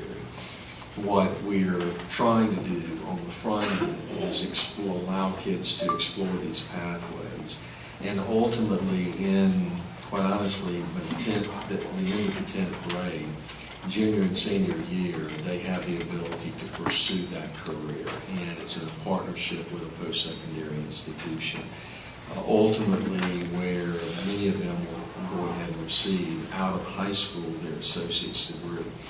And so as we're trying to create or solve a skills gap that exists within our state and within our country, and also support the emerging industries that we're seeking to do, this is part of that extension. And so it's accelerating the path for employment of individual students, but most importantly, they are then focused. And the beauty about a college and career academy is that oftentimes industry does come in, and they're actually teaching in this mini college that we call a college and career academy. And one of the most exciting things to me is when that individual looks at a student and says, if you were working for me at Baxter's, I would fire you. Then why do I say that? Because this is an institution and a movement that is not mandatory, okay? It is a privilege to be here.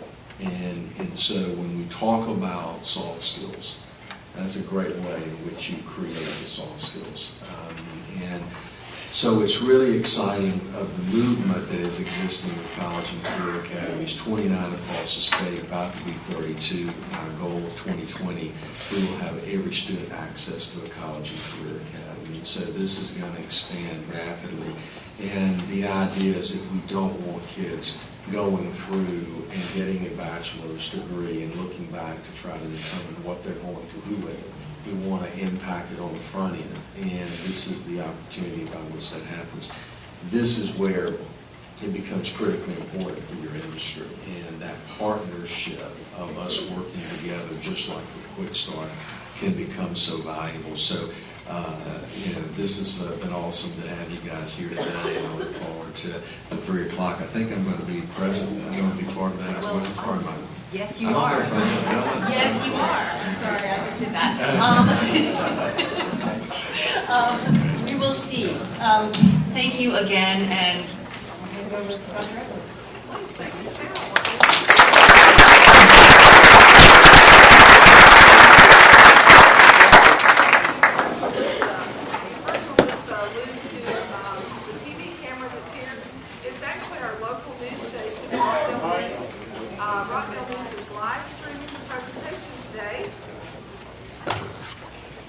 I'm not in broadcast video. The camera that's here today is one of our partners, the Rockdale News, and they are live streaming all of the sessions, and so that's at rockdalenews.com. But then all of those will also be archived and saved, so you'll be able to access those later. When you go back to tell everyone how wonderful it was, you can pull it up on the computer and tell them all about it. We are going to take our first break in just a moment, and you will find snacks and drinks prepared by our culinary arts students. They'll be in the back. And we need to be, it's school, guys, so we need to be back in our seats and ready to go at 10:45. Thank you.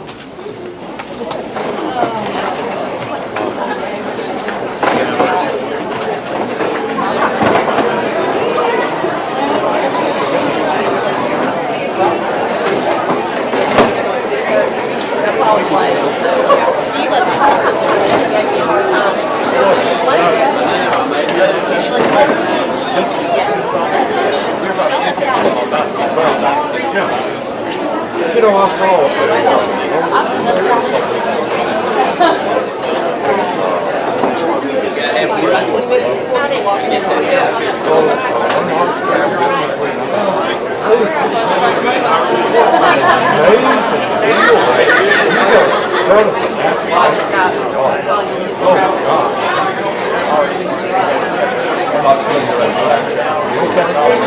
Thank you very much. 70 restaurants. I was just stunned because I've driven through there a dozen times. No, we looked at and just looked at it. Yeah, and looked at what's going on, and I thought, oh, okay, that's good. We showed the whole master.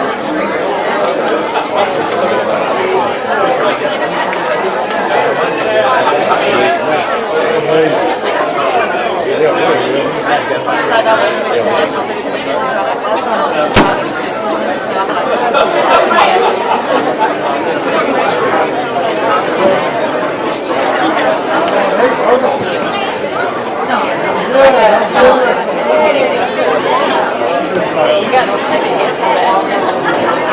Hey, what's up, Daddy? How are you, hon?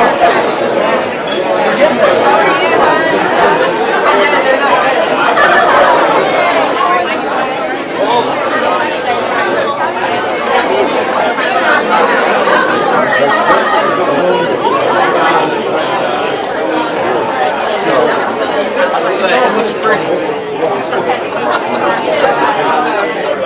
In order to do what you told us, they're going to have to pull one class to get on that alignment sheet and not line them all.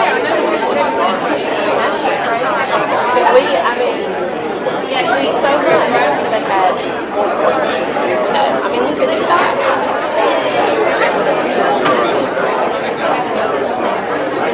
With that alignment sheet, you can get this stuff all straight.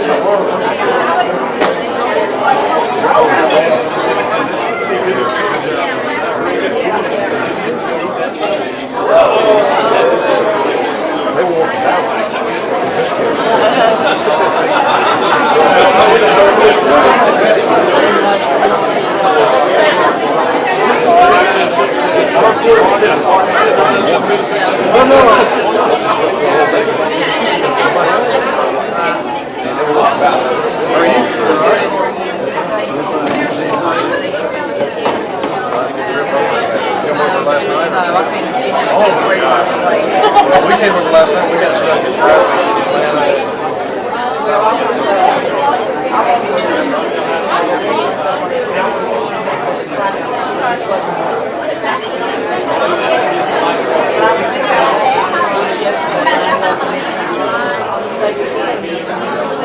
Where are you staying? Okay, we're at the Memorial. We should just get the I'm going to go to dinner with you.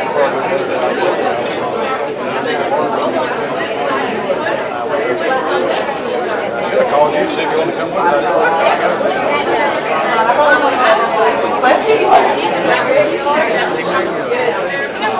Yeah, we met earlier. We talked. It's a familiar face now. I mean, you just seem like you're part of the network. You are part of the network. You are. You're in my office. And after that,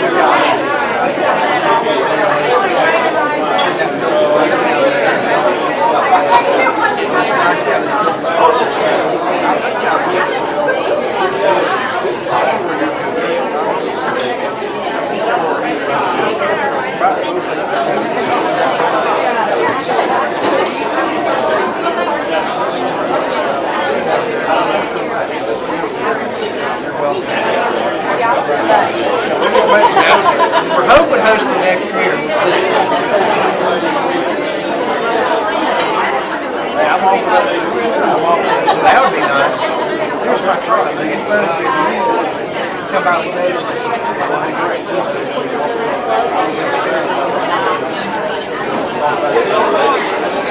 Nothing wrong with a little sand.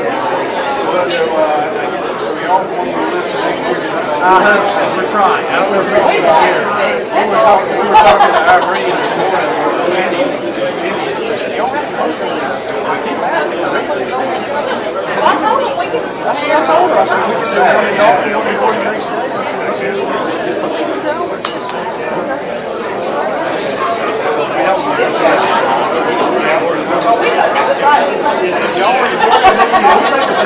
yes, we'll take time to ignore it. Do it a little bit earlier in the fall.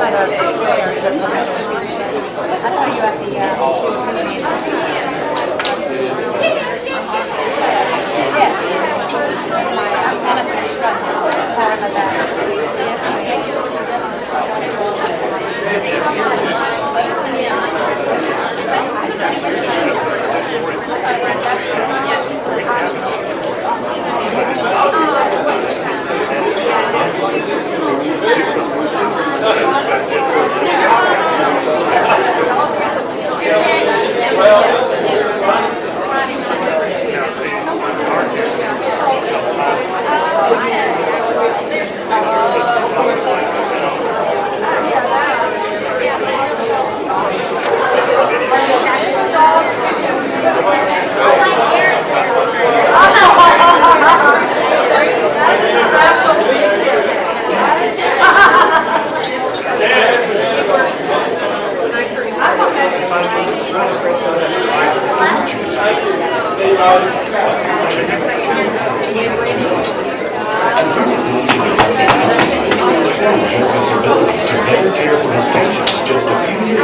sensors for rich digital collaboration.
Tell me that all the time.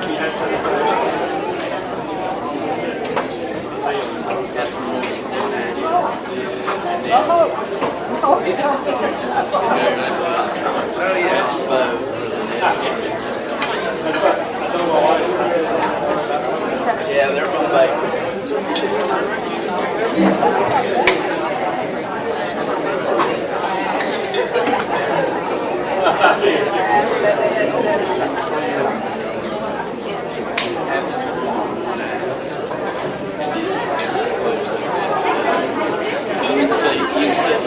They're pretty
think? How are you? Well,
If you'll go ahead and find your seats, we need to begin. We'd like to stay on time. There's so much good stuff to hear today. Rockdale Career Academy has approximately 490 students for healthcare classes.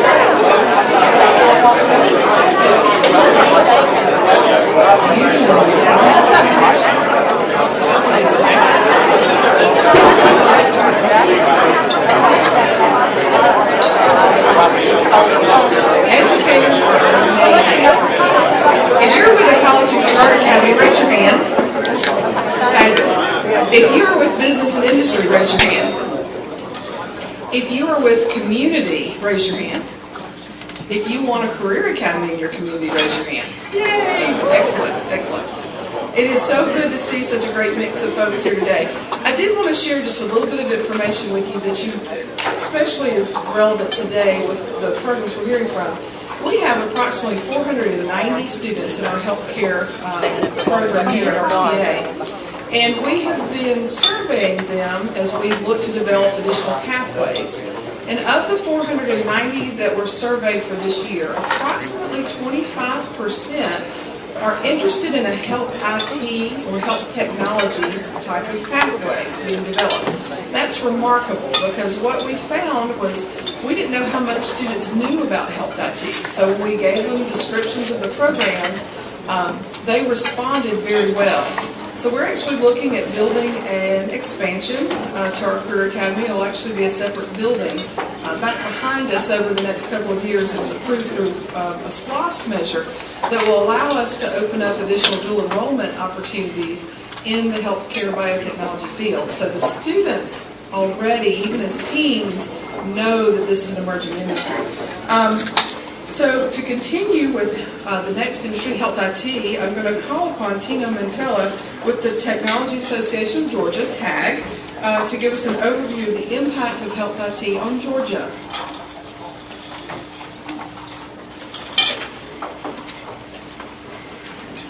Hello, everyone.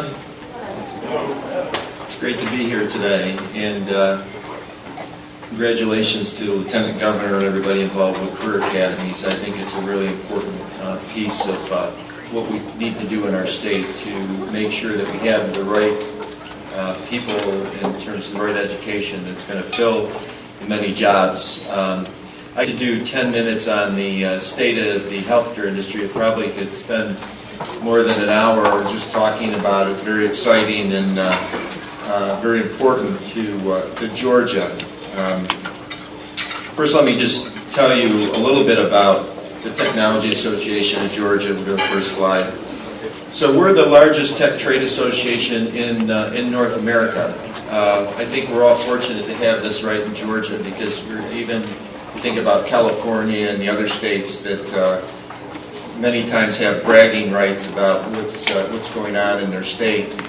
We actually have more members and more activity than any of those states, and we focus on 5 primary areas: connecting the communities, influencing, and that relates to our lobbying, celebrating and recognizing, promoting, and then also workforce. Go to the next slide.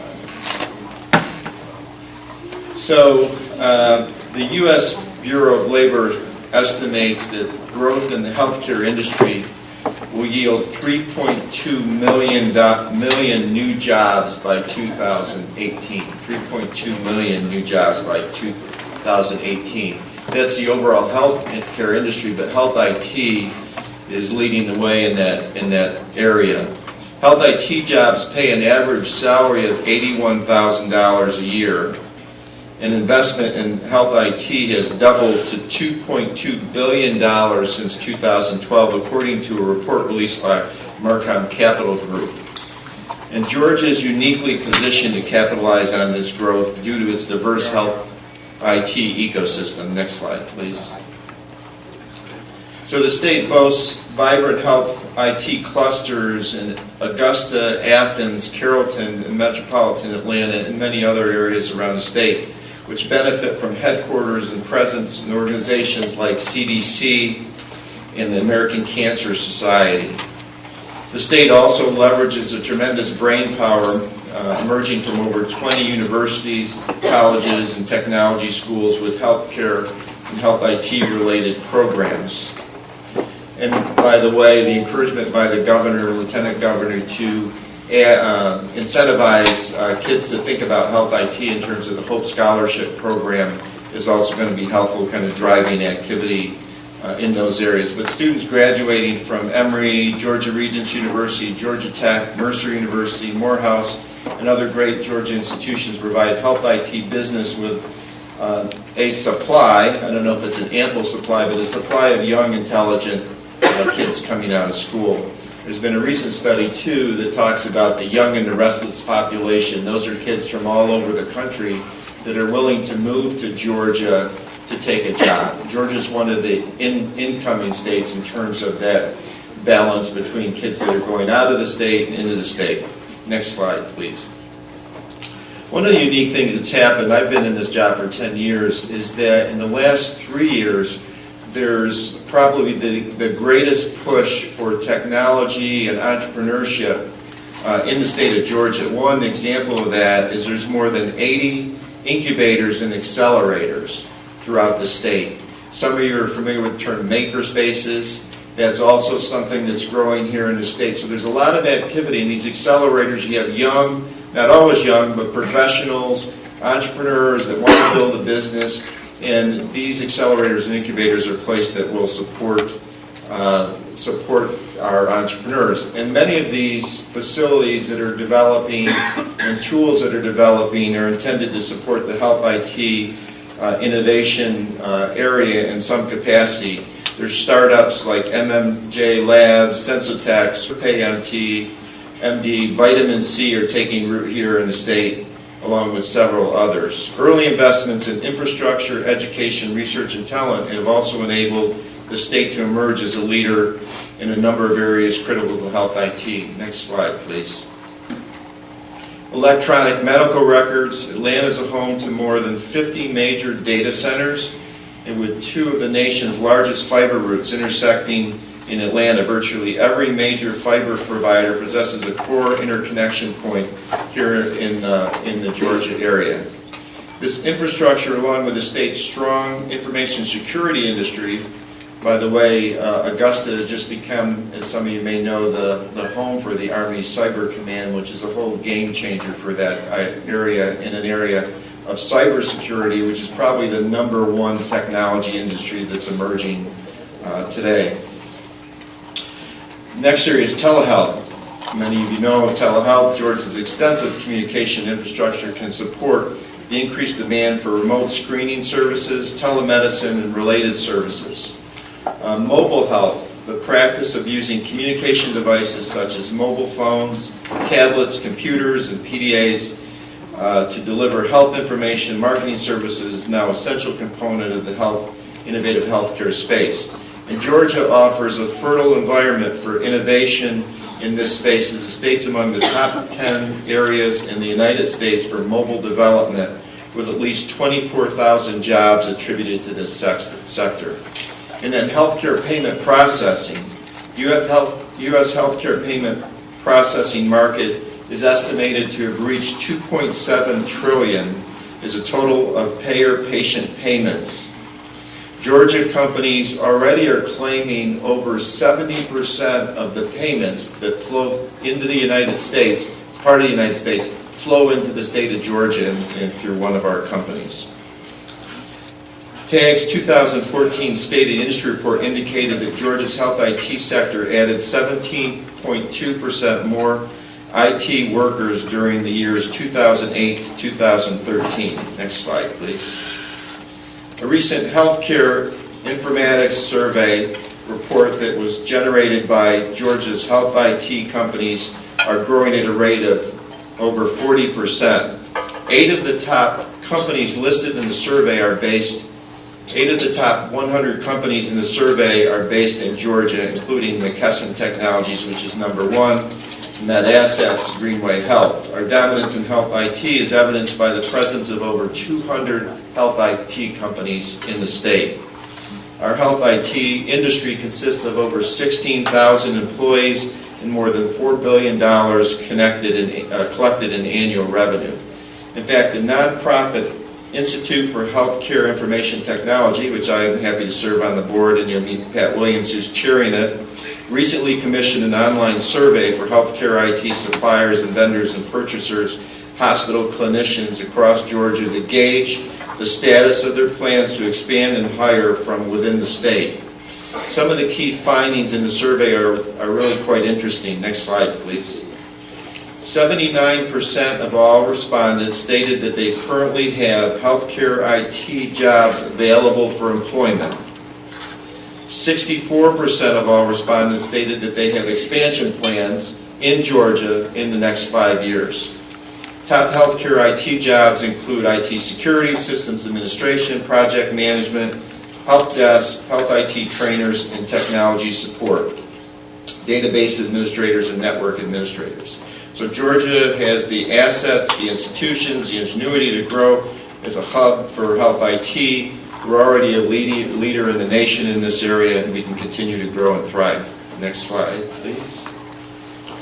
According to the Georgia Department of Labor, I always think this is an interesting statistic, STEM occupations will increase in Georgia by 22,000 during this decade. These aren't jobs, these are occupations. When you think about the areas such as wearables as an example, who would have thought wearables actually were what wearables are now today 5 years ago? The majority of health IT suppliers, purchasers in the Institute for Health IT survey stated that they have healthcare IT jobs available for employment within the state. And at the time of the survey, respondents indicated that there were 4,757 health IT jobs currently open in our state. The overwhelming majority of healthcare IT suppliers and purchasers also stated that there will be likely need to hire more healthcare IT workforce talent over the next 5 years. So we must meet these challenges and seize the opportunities to create a more robust ecosystem, and we can achieve this through further collaboration between areas like career academies, the state universities, the tech colleges, the incubators, and our businesses across the state. By developing new funding sources, we'll need to fill STEM pipeline by motivating high school students to explore STEM careers. We need to adjust high school curriculums so that every Georgia school offers courses in computer, internet, and coding, which the governor has just come out recently and endorsed. And we're asking the Board of Education to consider making programming and coding an elective in high school for math, science, or a foreign language. So, and TAG is very supportive of that because that's going to be some of these career needs in the future. Lastly, we need to do more to promote our technology prowess and entrepreneurism and success to the world. Promoting who we are is critical to being recognized as a top state for health IT in the nation. I think my 10 minutes are up, so thank you very much.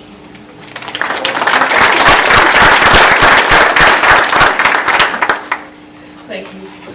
At this time, if Governor Cagle will join us again, we'd like for you to join the discussion with our panel of industry leaders. This buzz will go away after the video. Let me call on Mrs. Pat Williams, Ryan Sloan with Solo Health, Baha Zayden of Azalea Health, Shay Ross with the Georgia Partnership for Telehealth, and Dan Rivera from Intel. And I'm going to turn the discussion over to our moderator, Pat Williams, at this time. Thank you. Thank you, Dr. Edwards. I have a friend here who's going to help me through this panel, otherwise known, as you know, our Honorable Lieutenant Governor. Governor, thank you for being able to walk me through this.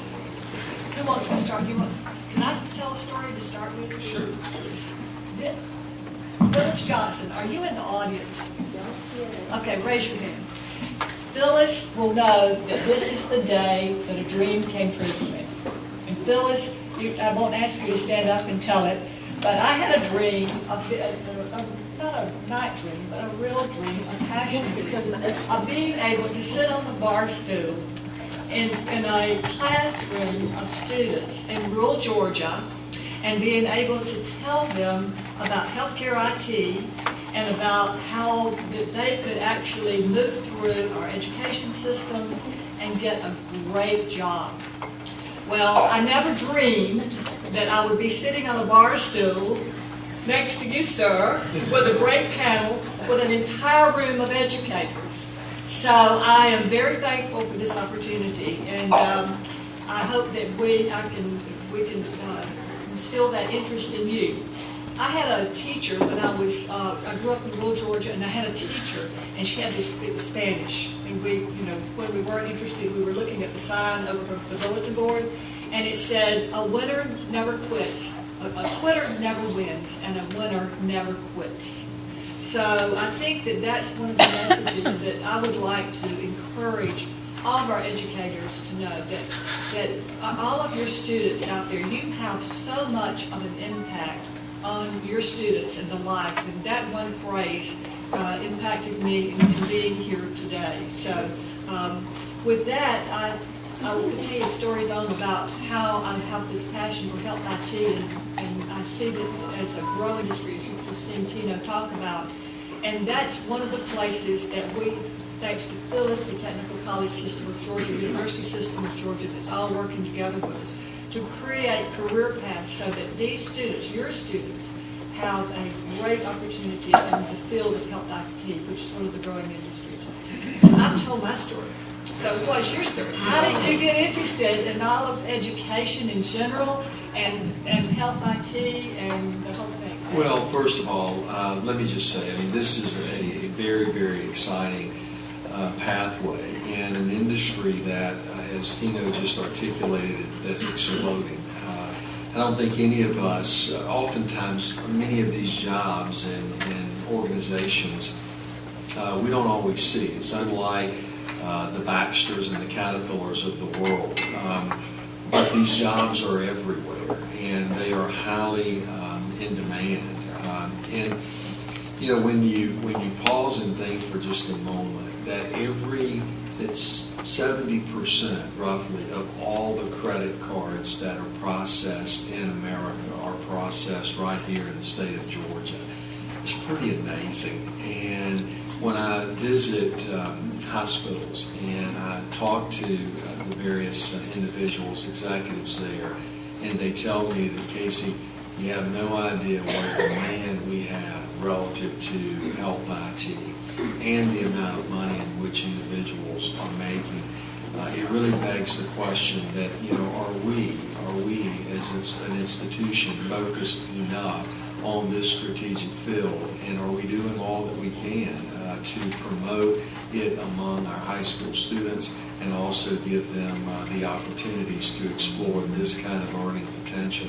It excites me drastically, and the truth is the reason that I've taken this passion on is because I fundamentally believe that we do have a dropout rate problem. I think we have also a poverty issue within our state. And jobs are the way, and relevance is the way in which we demonstrate success for so many students. And this College and Career Academy initiative is the true answer to making that dream become a reality. And ultimately, it is a win-win. It's a win not only for the student, but ultimately a win for the business community as well, because they are dependent upon that trained workforce, and no one needs it more than specifically the health IT. And so this will be a great panel, and I'm excited to get started and be here with you, Pat, and all of you. Yes. Well, thank you. Thank you so much for hosting us, and thank you for what your interest in education. As I've learned more about you and your talk, I've seen your passion, and it really is. It's encouraging to see our leadership in our state be so passionate about education. Thank you so much. So now we get to hear from the panel, and you get to tell us a few stories. So I want to start over here on the end, and I love for people to introduce themselves. So Ryan, if you could introduce yourself, tell which company you're coming from, and tell your story about what your company does, meaning that we're all consumers of what we do on the stage here. So what does your company do, and how does it touch people's lives, and how does it touch the people's lives up here? Thank you, Pat. So my name is Ryan Sloan. I work with Solo Health, and while you might not know the name of the company, I would bet the majority are familiar with our product.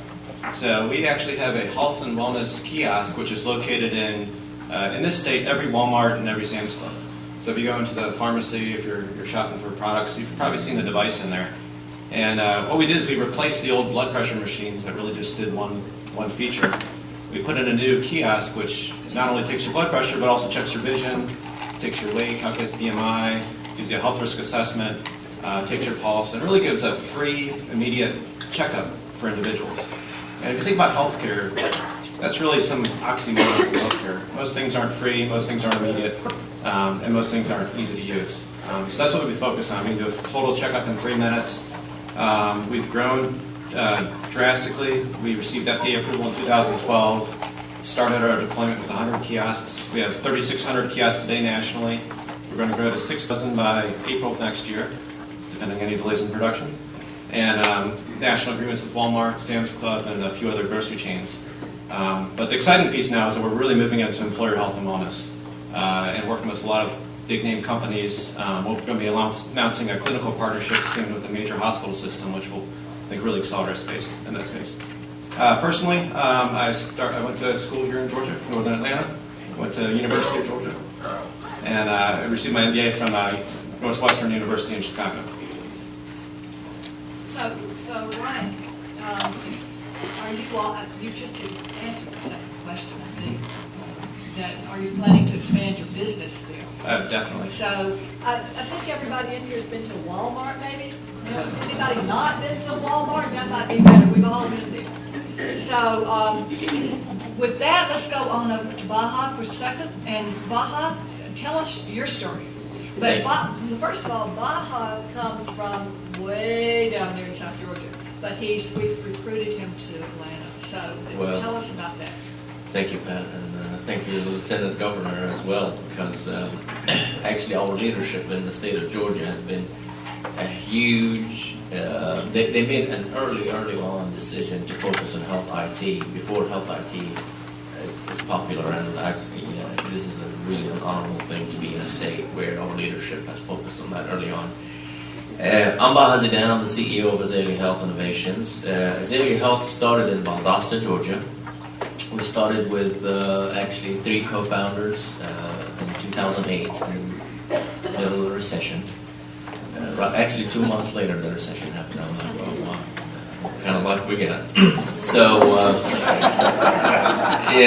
but actually we turned that luck into, we're fortunate to be where we are now. So what Azalea Health does is automate the physician office. So for anybody who calls the physician office to schedule an appointment, the physician office uses our scheduler to schedule that appointment. When the patient comes in, they check him in using our software. And as the physician documents the encounter with that patient, documents allergies and medications and so forth, they're documented in our cloud-based solution. And also we touch the financial side. At the end of the encounter, we send a claim to the insurance company, and hopefully we don't need to send an invoice to the patient, but we sometimes have to do that. And we have the financial side to do reporting. We started in Valdosta, and actually we worked really closely with Valdosta State University and Wiregrass Technical College to actually be able to grow our workforce. Azalea Health now is 70 employees, and we have offices in Valdosta, Macon, and now Alpharetta. And it's with technology and modern age internet, we were able to compete with national companies right there from Valdosta, Georgia. And we've been fortunate to be able to expand our footprint, and we have actually now customers internationally. We have customers in Kuwait, customers in Canada, and all over the country as well. And it's because the skill set that we have is working with the university and technical college work. We were able to compete and be able to deliver solutions that is used now worldwide. So that's our story. And Governor Rob, don't we have a career academy down in that part of the state, down near Valdosta? Wiregrass Technical College is actually, we have a presenter, Dr. Otley is here as well. Actually, Azalea Health is a great story. It was incubated here and really discovered, incubated out, and they have a wonderful facility in the downtown Valdosta community, an older building, and it's one of those great success stories because we have also been working on another initiative called Invest Georgia, which is to really create the venture capital presence here in Georgia to help companies like this to get the equity infusion that they need in order to grow and ultimately stay where they are in Valdosta, which is very, very critical. And they're continuing to see phenomenal success, and it has the ability to transform the entire community and create that legacy type company that is very generous to the community and continues to build upon the successes of the tradition. So it's really a great, great story, I think. If I may ask another, because this ties into the education. You all still have an office in Valdosta. Yeah, we have about 45 employees in Valdosta. So the people coming out of that area, and they can actually find jobs within Azalea Health. Absolutely. And to give a little quick story, one of our, we have actually 12 developers in Valdosta, and the average salary for our development team in Valdosta is $65,000, close to 85, between 65 and 85. And those are right out of VSU, Valdosta State University. And so we're creating, good jobs, but also those guys are getting recruited by LinkedIn and Google. So we were in a way, we're honored that some of our programmers go work at LinkedIn, and actually some of them we bring them back from LinkedIn as well. So it's technology nowadays levels the playing field. So we can compete from Valdosta the way we can compete from Alpharetta. And And that is, and Dan will come over to you all, because I know Shay and what you all are doing definitely is there. But that's an important thing, I think, to talk to our people about, and for our college and career academies, that if they get trained and go through school here, learn what they want to do and get in health IT, they can actually stay in their communities. And because because of technology, that those jobs are still. Oh, well, there's no question. I mean, and you know, the earning potential is, is there, and it's exciting. I mean, it's a field that is always changing, and there's so many dynamics that exist within health IT. When we heard from Ryan all the way to Baha and what he's doing, and what Shay's doing with telehealth, along with Dan. This is I mean, we're no longer bound by bricks and mortars. Okay, I mean, the world is the marketplace today, and it's all because of technology. And when the person has the ability to take their smartphone into Home Depot and scan the SKU card and find not only the lowest price in a 5-mile radius, but the lowest price in the world, and probably get it delivered next day, we know that the world is a different place today. And so technology is continuing to evolve, and those individuals, particularly in high school, their mindset is already linked to be predisposed in this environment. And so the talent that is coming out of high school that has been exposed in these fields is really exciting, and it becomes very passionate for them. And I think it's only going to create a stronger ecosystem within our state as we develop this sector. 250, well over 250 companies already and growing. And the beauty is this is not just in Metro Atlanta, it's all over the state. And that, I think, is probably just as exciting as anything. So with that, Shay, why don't you talk a little bit about the Georgia Partnership with telehealth? Sure. Thank you, Pat, and thank you, Lieutenant Governor, for having me a part of the summit today. My name is Shay Ross. I work for Georgia Partnership for Telehealth. We are a telemedicine company based out of Waycross, Georgia. We have offices in Atlanta as well, and actually we just opened our first international office in Zambia, which was very exciting. So you can kind of tell we started in South Georgia and really have grown into a global market. And we're having a little bit of an identity crisis because we're not really Georgia Partnership for Telehealth any longer, we're really global.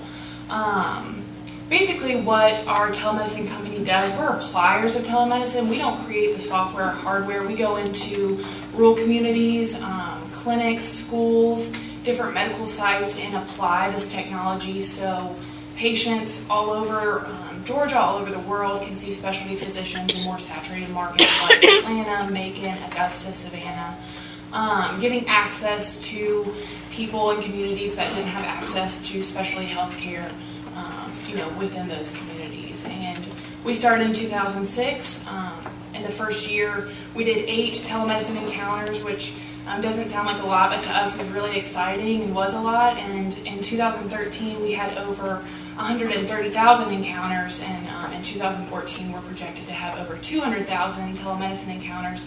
So you can see how this aspect of health IT and how telemedicine is really growing, not only within our state, but throughout the country. And we're very lucky that we live in the state of Georgia because we have legislation and laws that say telemedicine encounters are the same as in-person doctor's visits, and your insurance pays the same for those. So the physicians are getting reimbursed the same, and your copay is the same to see a physician via telemedicine. So we're very grateful for leadership like the Lieutenant Governor who helps us with these laws to make it easy for us to do what we do. One of the directions of telehealth or healthcare is that the way healthcare is delivered. We think about, there was Marcus Welby a long time ago, and if I say that, you know how old I am. But he doesn't come to the house anymore. But guess what? We've gone through the cycle, and the doctor may come to our house through telehealth. So we may have gone full cycle, and technology is bringing us there. So, Shay, I love your business because I love school-based clinics, because that is the only way sometimes your kids or the kids in particularly rural areas may get a sick physician. Talk a little bit about how this is solving some of the rural health Yes. challenges in our state. Sure. So, like I said, I'm sure all of you know that there are access issues within the state of Georgia to not only specialty physicians, but also in some counties, primary care or pediatrics. And this is really combating that issue. We have telemedicine units set up in school clinics, 55 schools in rural Georgia, as well as any type of urgent care clinic, or maybe just your regular internist or primary care physician. And those units, those telemedicine units, can connect back to specialty physicians in different areas, whether it's a county over or 5 hours away in Atlanta. So those patients, those communities can see physicians and get the same type of care, quality interactions with specialty doctors or primary care doctors. Dentists, it really spans lots of different medical fields. We like to say, and this is kind of chintzy, but any type of ology can be utilized with telemedicine. You go to the doctor, and a lot of times your physician never touches you. It's a kind of a face-to-face interaction. It's an interview. They're asking you questions, you're answering their questions, and then they're giving you a diagnosis. So in those type of situations, telemedicine is perfect for that. We also have peripherals and tools to where we can look at ear, nose, and throats. We have Bluetooth stethoscopes so we can listen to heartbeats, across the country, across the world. And there are other tools where we had a conference a couple weeks ago where a brain surgeon was actually doing surgery at our conference with a hologram, and you could see the patient that was 30 miles away getting this brain surgery. And that to me is just amazing and insane, and I don't know how I would feel if I was that patient that's on stage, but it's possible, and that's the world that we live in right now. And it's just exciting to me that we have those capabilities. I'll tell you, some of their instruments, I'm sure you've seen their demonstrations many times, I know, and the special instruments that you guys have, they can see things that the human eye can't see, particularly in the school health clinics. I'll say no more. That happens in the fall a lot of times. So, with that, I'm going to go over to Dan. Let me go back to that statement. It's a good thing. There's a lot of infections and things that happen in the fall. There's also epidemics of other things that happen in the fall. And it really is a very helpful tool with the nurses in being able to quickly diagnose any kind of problem that may be a communicable problem that's there. So, Dan, you've got a story to tell. Yeah, so exciting time to be in technology right now, especially focused on healthcare. So Dan Rivera, I'm with Intel Corporation. I've been with them for 18 years, based here in Atlanta, so excited to be here today. And, so hopefully everybody's very familiar with Intel, so I don't have to tell you too much about us. And you could probably all sing the bong if I asked you to because of that. So we spend a lot of money on marketing to make Intel one of the top 10 brands out there right now. But really want to share with you our vision. So we've got this bold vision where this decade we want to go out and create some pretty cool, innovative technology like one of our new devices here, and really extend that technology so that we can connect and enrich the lives of every person on Earth. So really, truly, changing people's lives with technology, and that's really our focus in healthcare. It's a great place to be involved right now. Some great examples of what our other panelists are doing with technology and how you can make a difference and truly enrich people's lives. So, very excited to see that. And Intel has a long history in healthcare. So for the last several decades, we did some of the first ethnographic research, going into hospitals and homes with social scientists and see just how does technology play a role and truly impact people's lives. How do you live in your home longer using technology? How do you change workflows in hospitals?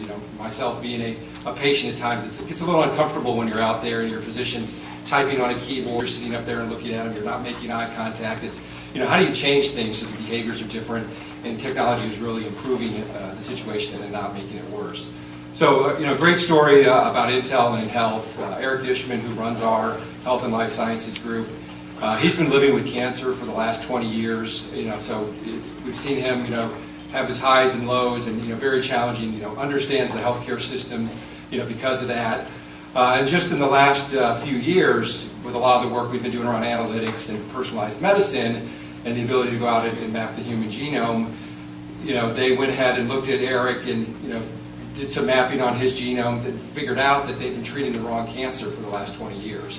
So he was in need of a kidney transplant at the time, and once they were able to come up with a good care plan to address the type of cancer they had, based on looking at the markers in his DNA there, he was able to get his kidney transplanted and truly seeing big data. We talk about that a lot, making a difference on a person's lives. And actually, an Intel employee donated their kidney.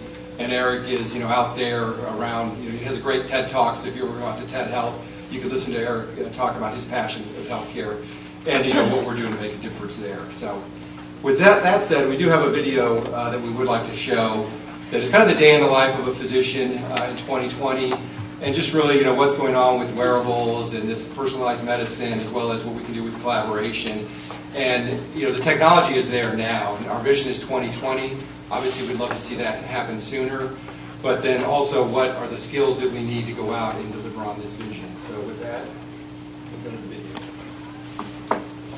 Here's Joseph, husband, father of two, general practitioner to many. And here's a glimpse into how technology will transform Joseph's ability to better care for his patients just a few years from now.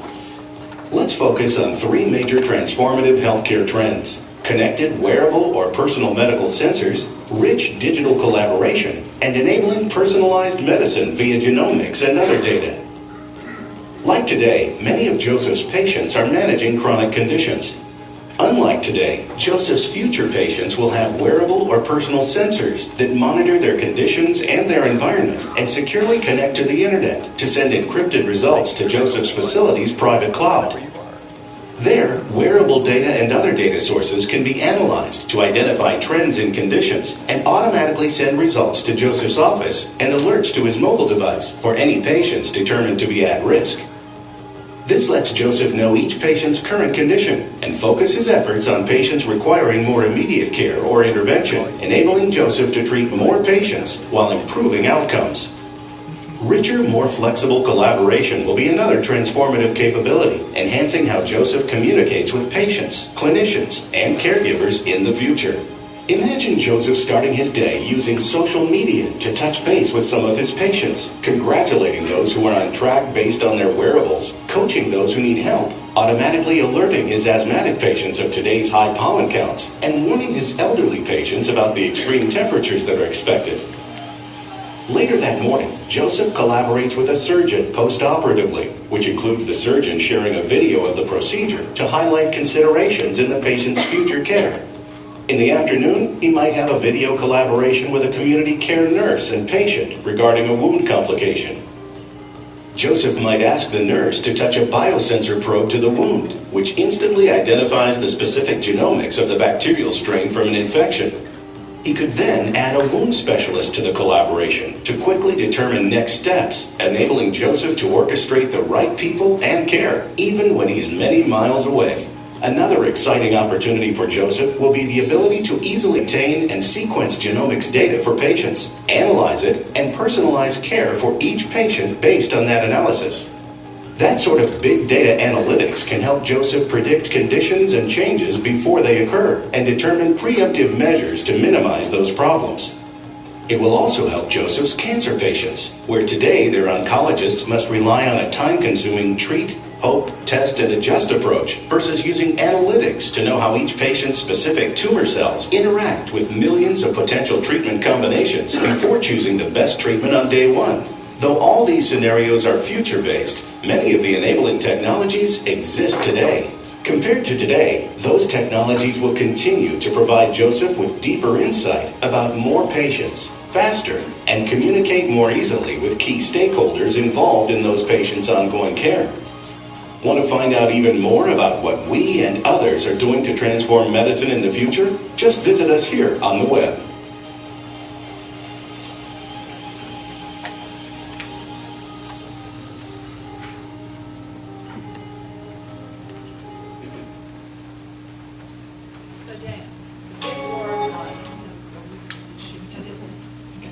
The big word was data. They're collecting Governor, did you know they've got all this data about you?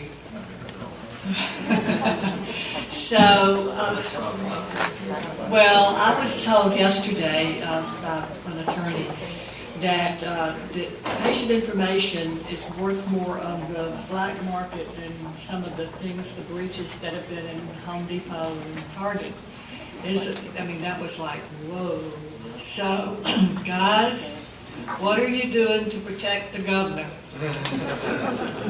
Yeah, so I guess, the one thing that we see the biggest challenge in delivering on that vision is security and privacy, right? So our chief information security officer would like to say that you gain trust in drips and you lose it in buckets, right? So we've seen a lot of buckets of trust go away recently, especially in the retail and banking area.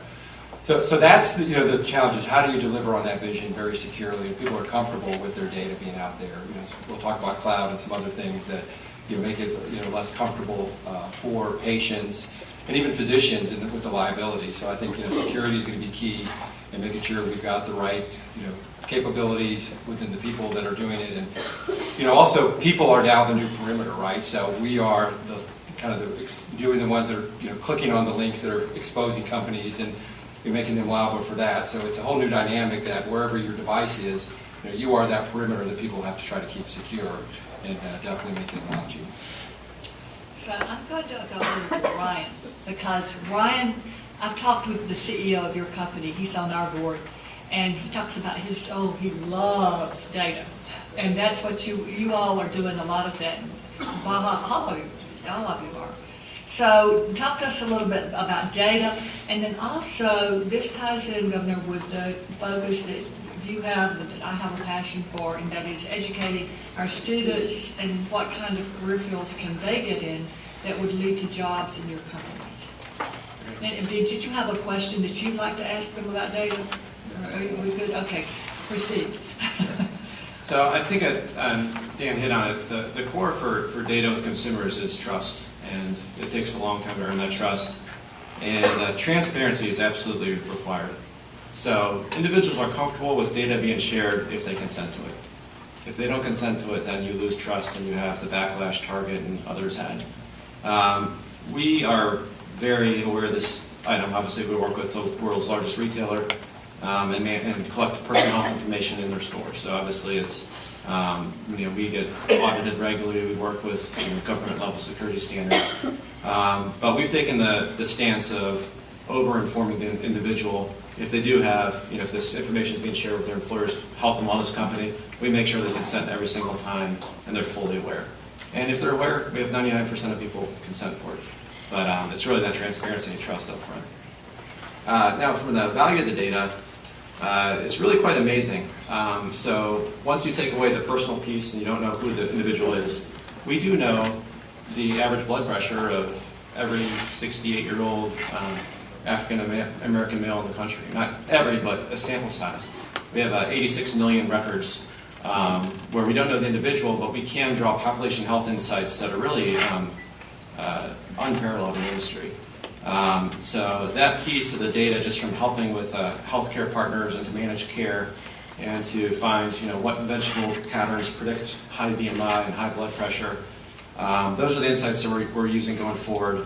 But of course, any piece, personal is completely de-identified, and that consumer piece is just absolutely critical.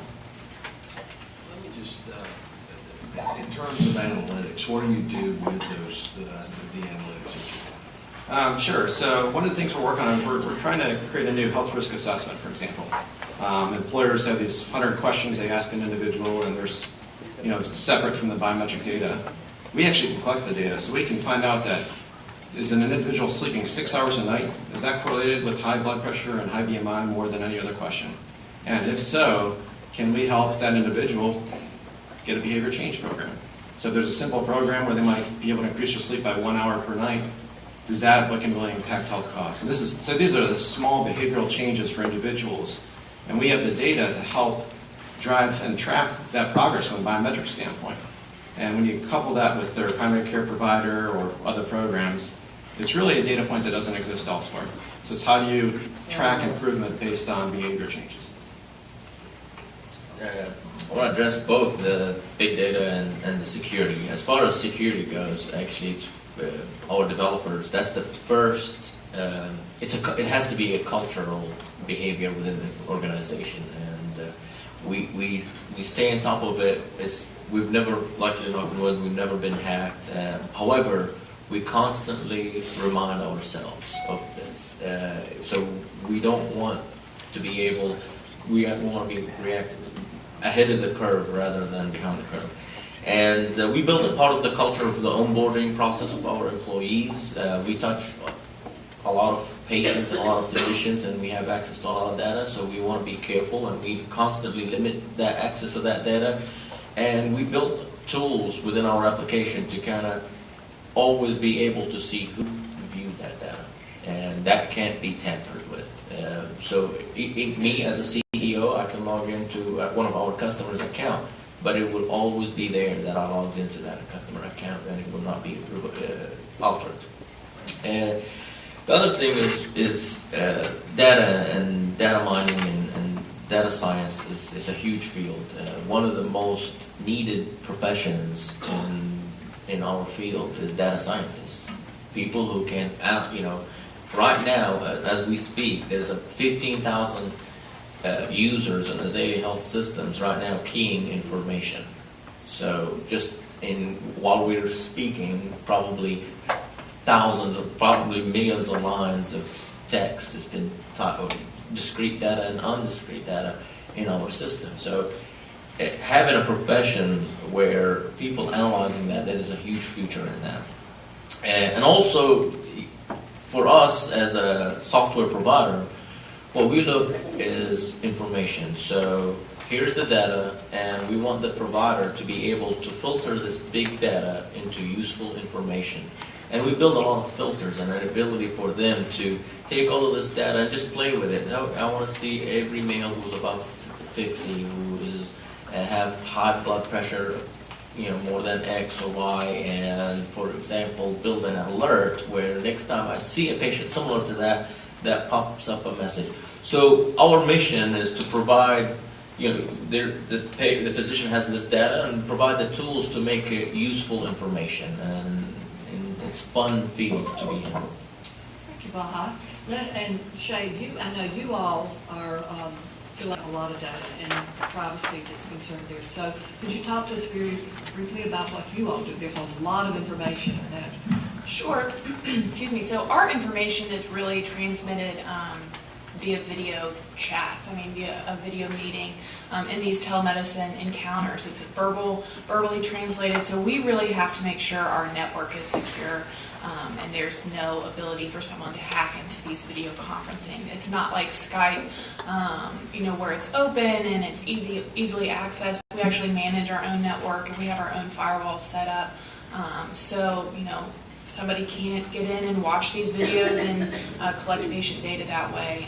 We're not transmitting a lot of hard copy data or anything like that. It's really this verbal interaction that we want to make sure is secure, not only for our patients, but for also for our providers.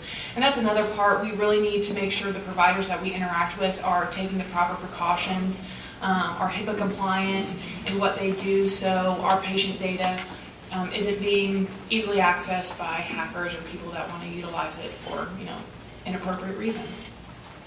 And Dan's got a toy in front of him. Dan?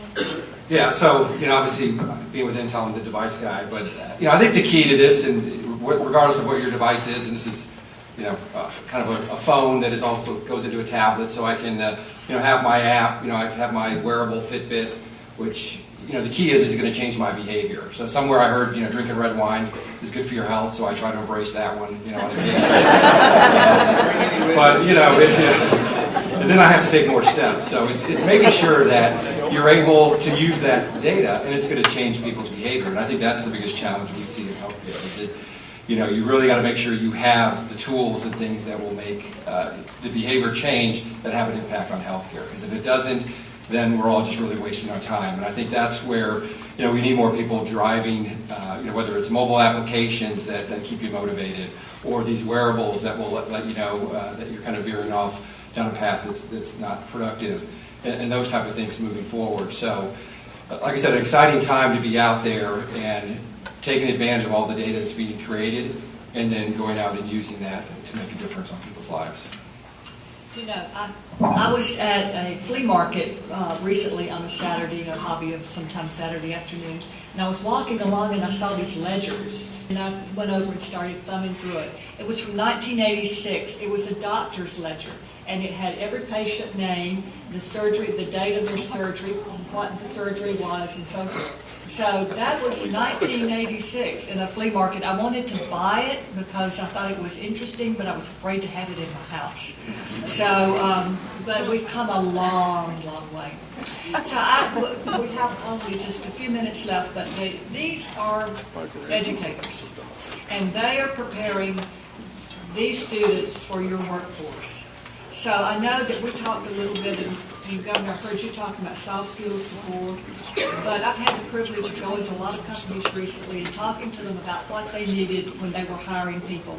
And could you all talk about some of the key things that we've discussed? And then, I know you've been around, we've done this a lot. I want to start with you briefly, and let's go through just a little bit, some of the important things that they may need to know, and then Governor, what you can maybe tell about what our education system is doing to train them.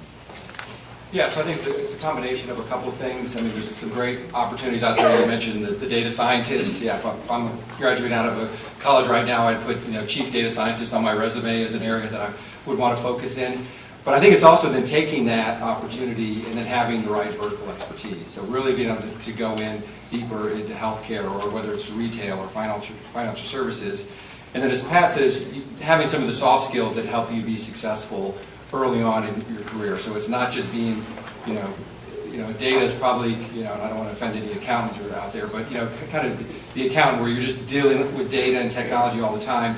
But you need to go out there and really see how you can make a difference and interact with people, and also understand kind of the social and the networking, and, how do you take advantage of that data and not just get too caught up in the numbers there.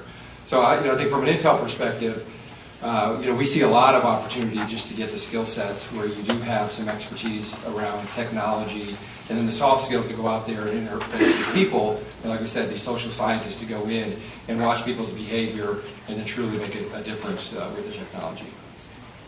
Yeah, and as Azalea Health, we pride ourselves of our corporate culture. So right before we hire anybody, we look to make sure there's no misconduct in the resume. Make sure they're proper, they're on time. Make sure as soon as they get hired with Azalea Health, they are presenting us in front of our physicians, in front of our patients. They're answering the phone. Sometimes it's a patient who wants to pay a bill. It could be a physician looking for a system. So they have to be, the email adequacy is important. The little things make a huge difference. And we are also, as a company, a fast-paced company. We have to be going and I always tell them I'm the chief. I'm like in a treadmill, and I'm your coach. And if you can run at 5, I'm going to make it 8, and I'm going to constantly make that treadmill even faster and faster, because that's what technology demands from us. That's what our users are demanding from us. That's what our society demanding from us, to deliver things better, faster, and quicker. So soft skills are very, very important. And and we actually, as far as soft skills, we find high school students that do an excellent job.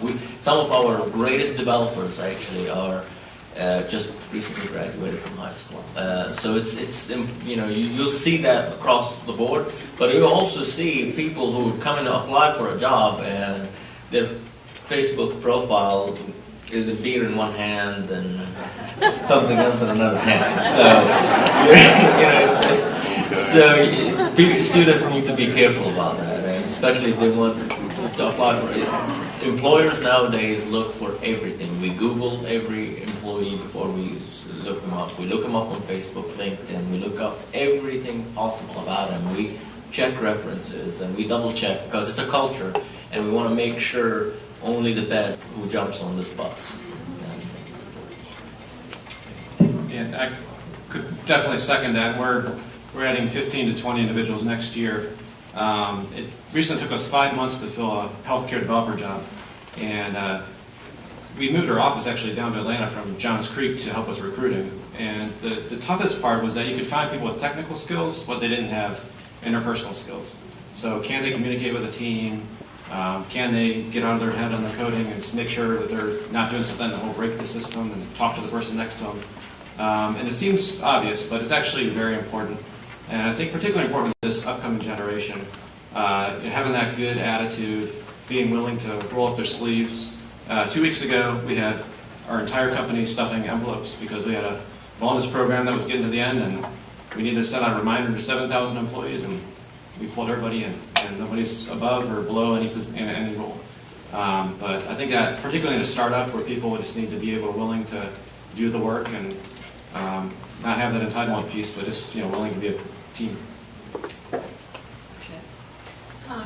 I think one big thing that we look for with Georgia Partnership for Telehealth is adaptability. All of our employees are adaptable to this fluid market that we're in, and it's ever-changing, and we're learning new things, and really being willing to learn and understand that you're not the expert, and you might feel like the expert, but the next day the technology is different, and you have no idea what's going on, and being okay with that and willing to move on from that.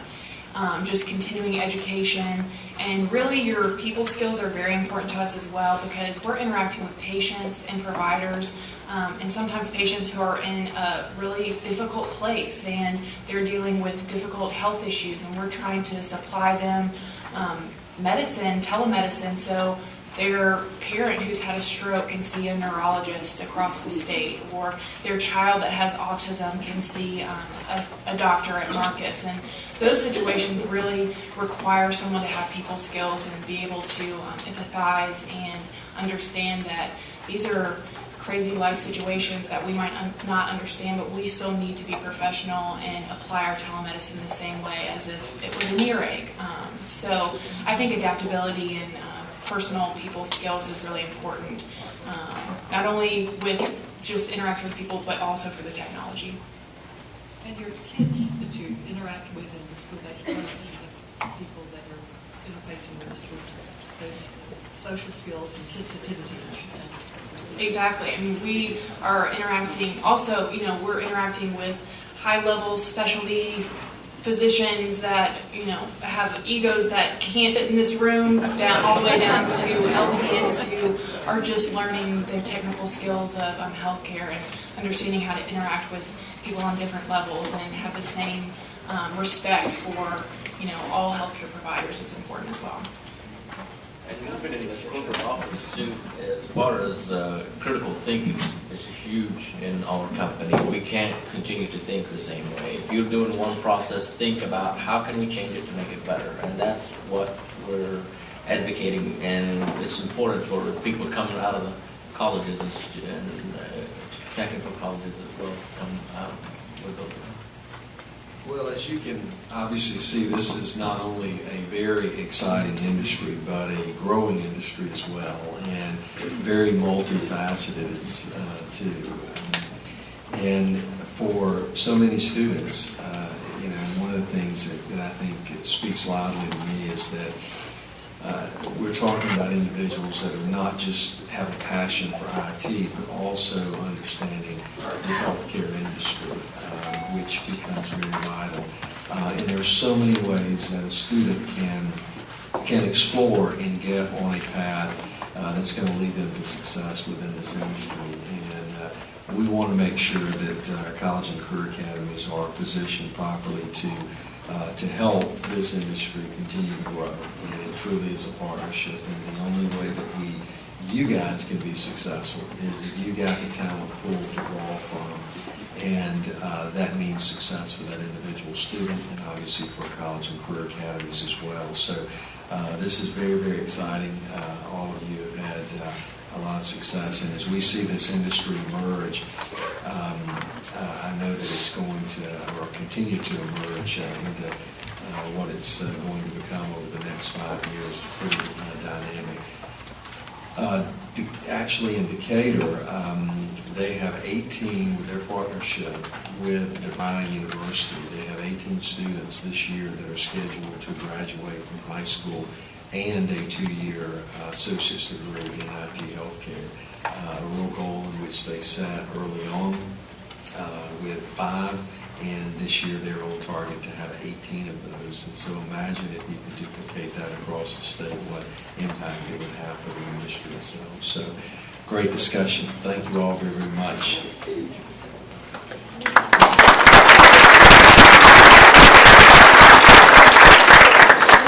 Now we have the opportunity to come to another highlight of the day, and that is lunch, prepared by our culinary arts students. We currently, yes, I can't tell you how big of a treat you guys are in for. We have approximately 260 students in our culinary arts program, and they have flexed their muscle today. So you're going to have a variety of custom-made sandwiches, ciabatta beef, those types of things. And a variety of different types of salads. So you will definitely enjoy it. Our culinary students are going to be in the commons area out there to serve you. I do need to give you a couple of directions though. First, we do need to thank our sponsors for today's lunch. That would be AmeriGroup and Peach State Health Plan that provided our breakfast and our breaks today. So please help me thank them for their support.